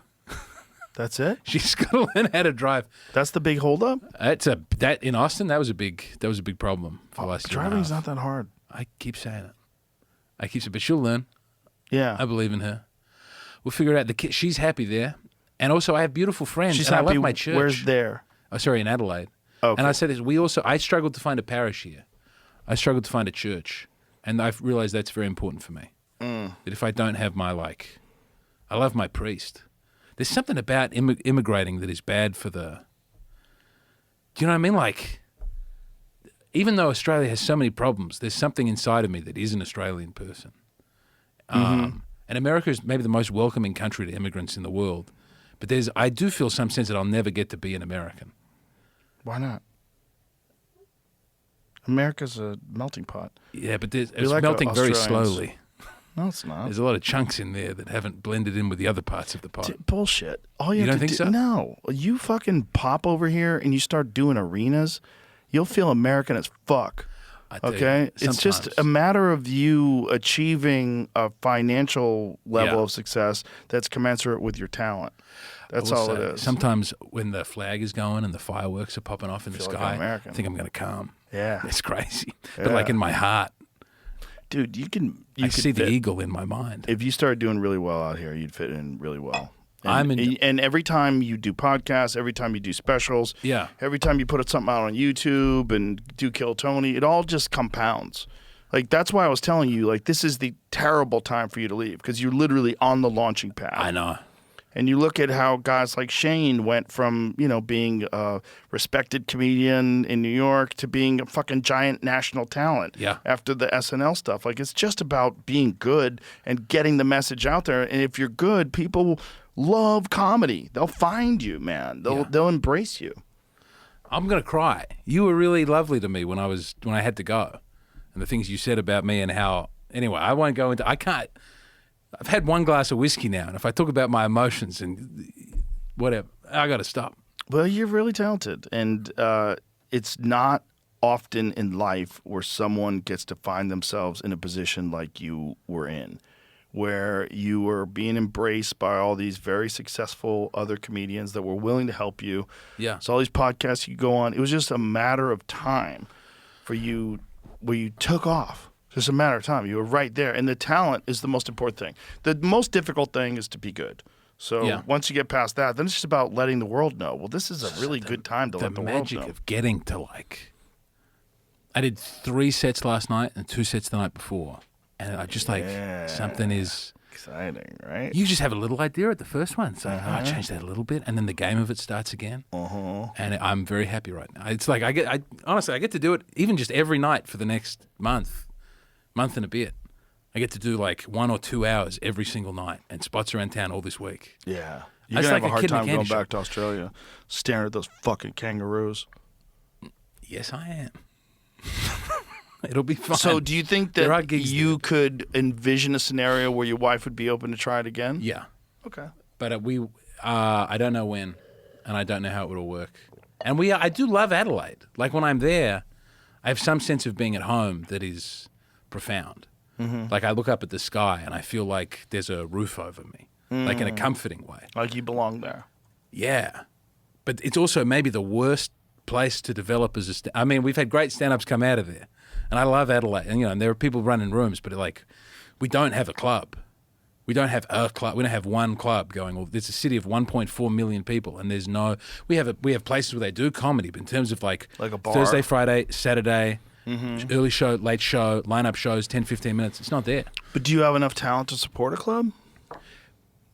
It comes in waves, in the way that any medium level comedy city, like all of a sudden it'll build up, and there'll be great people, and then they'll all go. People go to Melbourne, Sydney. Right. And I will say that's been one nice thing about Australia not letting talent come through for so long, and also the UK declining, is I now know heaps of people who've come to America, like after me and just before me, and there are heaps of Aussies flooding into this country now.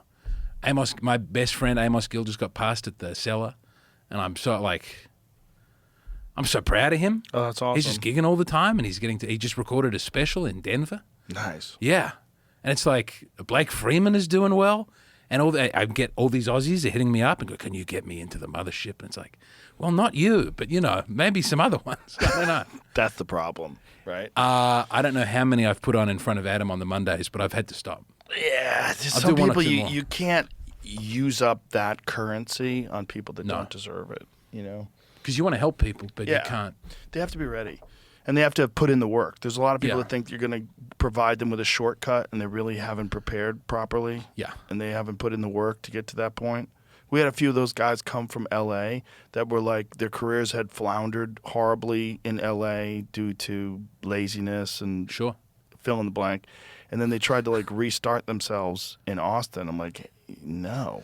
Like you can't half-ass this thing. This thing is hard to do, and there's too many people trying to do it all the way. Yeah. We're flooded with people trying to do it all the way. If you think you're going to come over here and half-ass it because it's like this new place and now it'll be exciting again and they don't know you. No. Like we fucking know you. But I think people don't love it. People love the thought of being good at it Yeah. and being respected. But like when I got to open for Mark Norman in Australia, which is how I met him, and he'll do, like a 2,000-seat theatre early show and then the late show, and then he'll go, what else is open? Right. Take me to the open mic with 6 people in it now. Yeah. I'm Well, gonna that's bomb. New York. Yeah.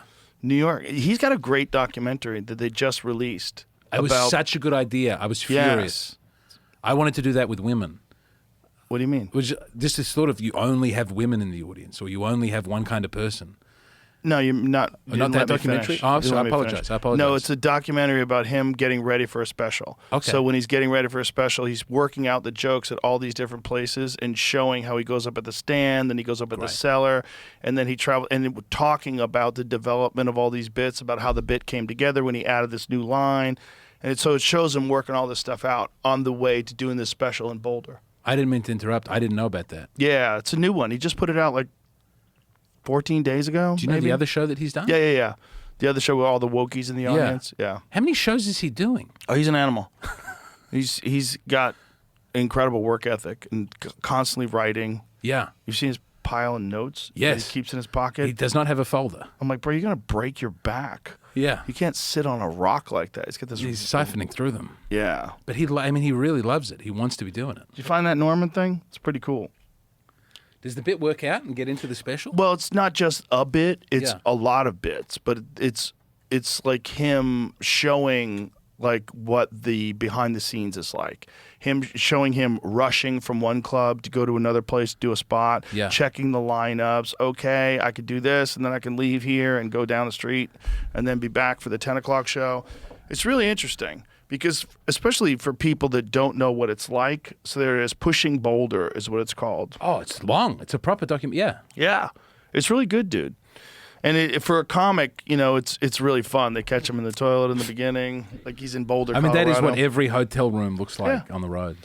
It's great because it shows you what it's really like. And if you think it's easy, like you think you get to a guy like Mark Norman's level, Yeah. that he's just no big deal, easy. No, that guy's constantly grinding. He's constantly going out and writing and tweaking, and it's in his head. Yeah. And he's talking about it in diners. He's sitting in a bodega, having a coffee, going over his notes.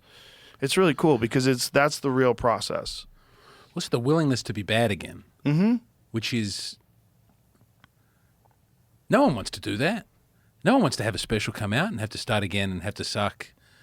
Like that Jerry Seinfeld comedian documentary is the perfect. I mean, they're both still doing it.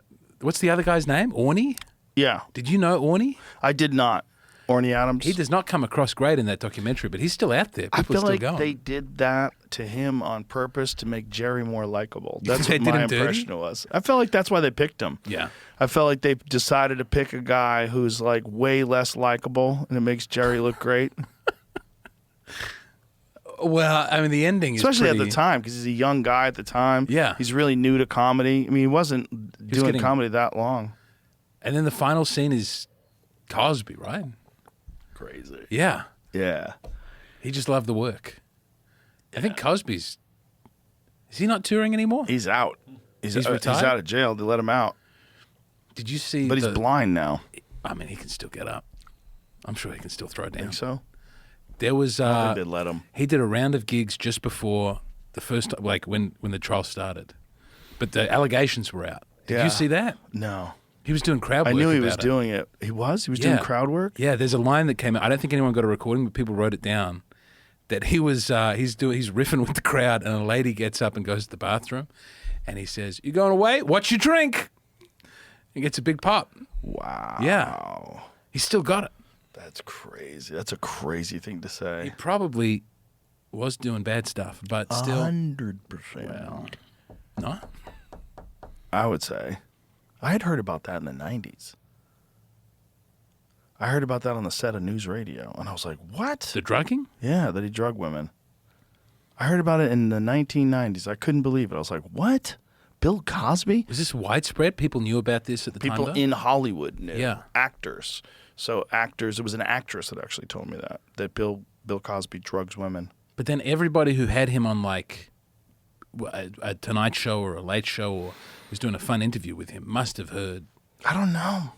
You know, I'd have to know into their world. Do you think 'cause only Jerry would have heard that before having him on the... people heard about it at a Yeah. certain point in time. It's whether or not they believed it. Jury orders Cosby to pay nearly $60 million to ex-waitress after finding he abused her in 1972. Holy shit. Yeah. 1972.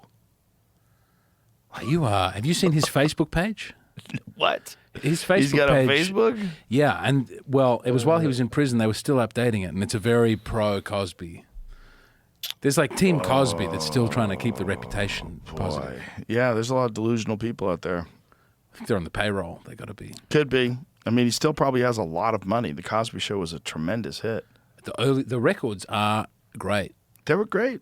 Yeah, I mean, he was a great talent. Also, He's probably doing some raping. probably doing some of that. Quite a lot of raping. Yeah, quite a bit. Although the way they, I read something about the case where they got him and they put him away, but I didn't finish. Like I've never found it again, so I don't know if it's true. But it's what I read about the evidence that they had to convict him, where he was drugging. His defense was that he was drugging the women, but it was consensual, and they knew they were there for a drugging. That was, I believe, his defense. I think I'm getting this right. I think I'm remembering this correctly. And there was a lady, and the way they got him was that she got pneumonia afterwards because he did the drugging, and then he left her on the couch without a blanket on a cold night. And she said if we'd been in a relationship, he would have put a blanket on me. Whoa. But I've always thought that was maybe only in a relationship would you have the resentment to not put a blanket on somebody. So I don't know that would decide it either way. But it was a weird... His defense wasn't that he wasn't there and hadn't done it. He was like, yeah. Well, maybe there was so much evidence that he did it that they had to come up with something clever, like neither confirm nor deny. They had to like work their way around it. That I was drugging women unconscious? They wanted to. They knew that's what the fun game was. But he Crazy. got out, right? Like, Well, he's I been think out at he large. got out because he paid a woman off, and so there was some sort of a deal where he paid a woman off, and part of the deal of him paying the settlement was that he can never be tried again for this. It's like double jeopardy? I don't know. Okay. So it wasn't a criminal conviction; it was a civil conviction, Right. and so then he was tried for it criminally, and so I think that's how he got off. He got off because his lawyer argued that the settlement of the first here we'll see it here immunity agreement. That's it. So it says Bill Cosby's defense successfully overturned his 2018 sexual assault conviction in 2021 by arguing that a prior prosecutor promised not to charge him, rendering his incriminating deposition testimony inadmissible. The defense, led by Jennifer Bonjean, argued that using his testimony violated his rights, framing the prosecution as a violator of due process. Using his testimony violated his rights. Because it was part of his willingness to testify was that he couldn't be prosecuted for it criminally. Yeah. Whatever. That's spooky. It's crazy. It's crazy.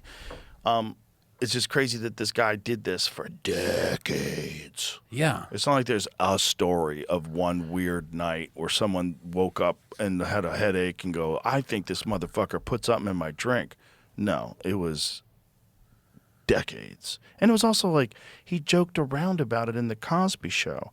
Like using a special barbecue sauce. Did you use my special barbecue sauce that gets everybody horny?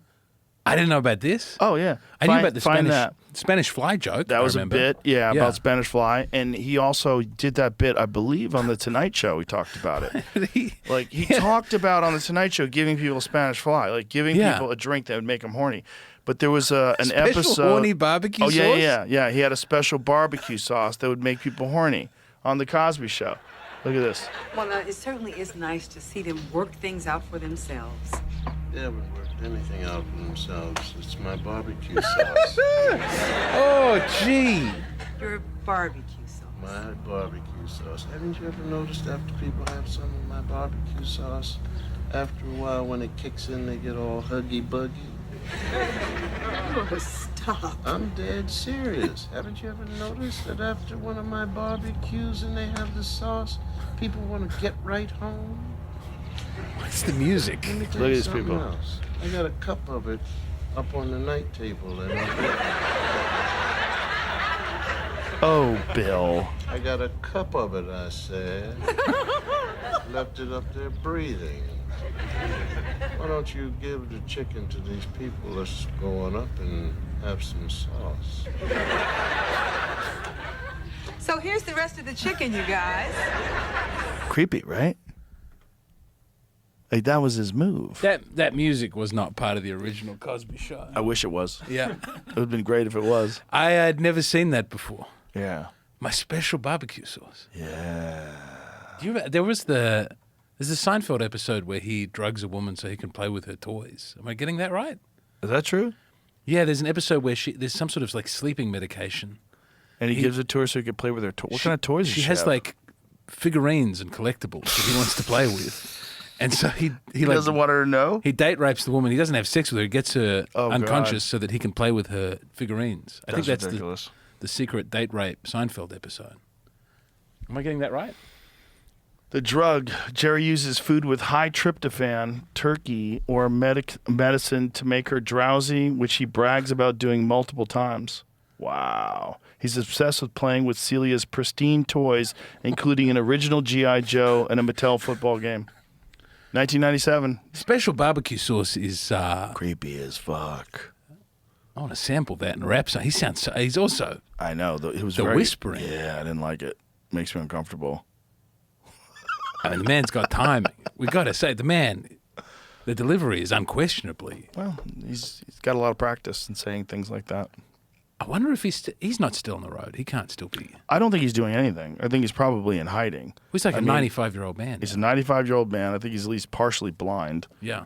and obviously a pariah. Did you ever watch the last Jimmy Fallon set that he did? No. He rides around on his back. On Jimmy Fallon's back? Yeah. Okay. Why would Jimmy Fallon agree to that? I don't remember. I don't know that he did. I mean, Jimmy Fallon's up and about. He's having a nice time. He's a jovial man, but I think yeah. I remember, and then it was like weeks later. Oh, so Jimmy Fallon's riding on Bill Cosby's back. Oh, That's yeah. even weirder. He's not having. That's even weirder because Bill Cosby's really old. I'd be like, bro, what if your knees give out? Maybe he was saying that he was strong, but I think that was just before it came out. Piggyback ride. Because I think it was Hannibal Buress who. This is 2023? No, that's just Wow. when they uploaded it. It would have to be. Oh, 2014. 2014. All right. We got to wrap this bitch Oh, up. man. I love you, buddy. It's great love to you. see you back. Thank you. Thank Am I you for see you having tonight? me. Yeah. Do a set tonight? Yeah, let's All do right, it. Let's fucking go.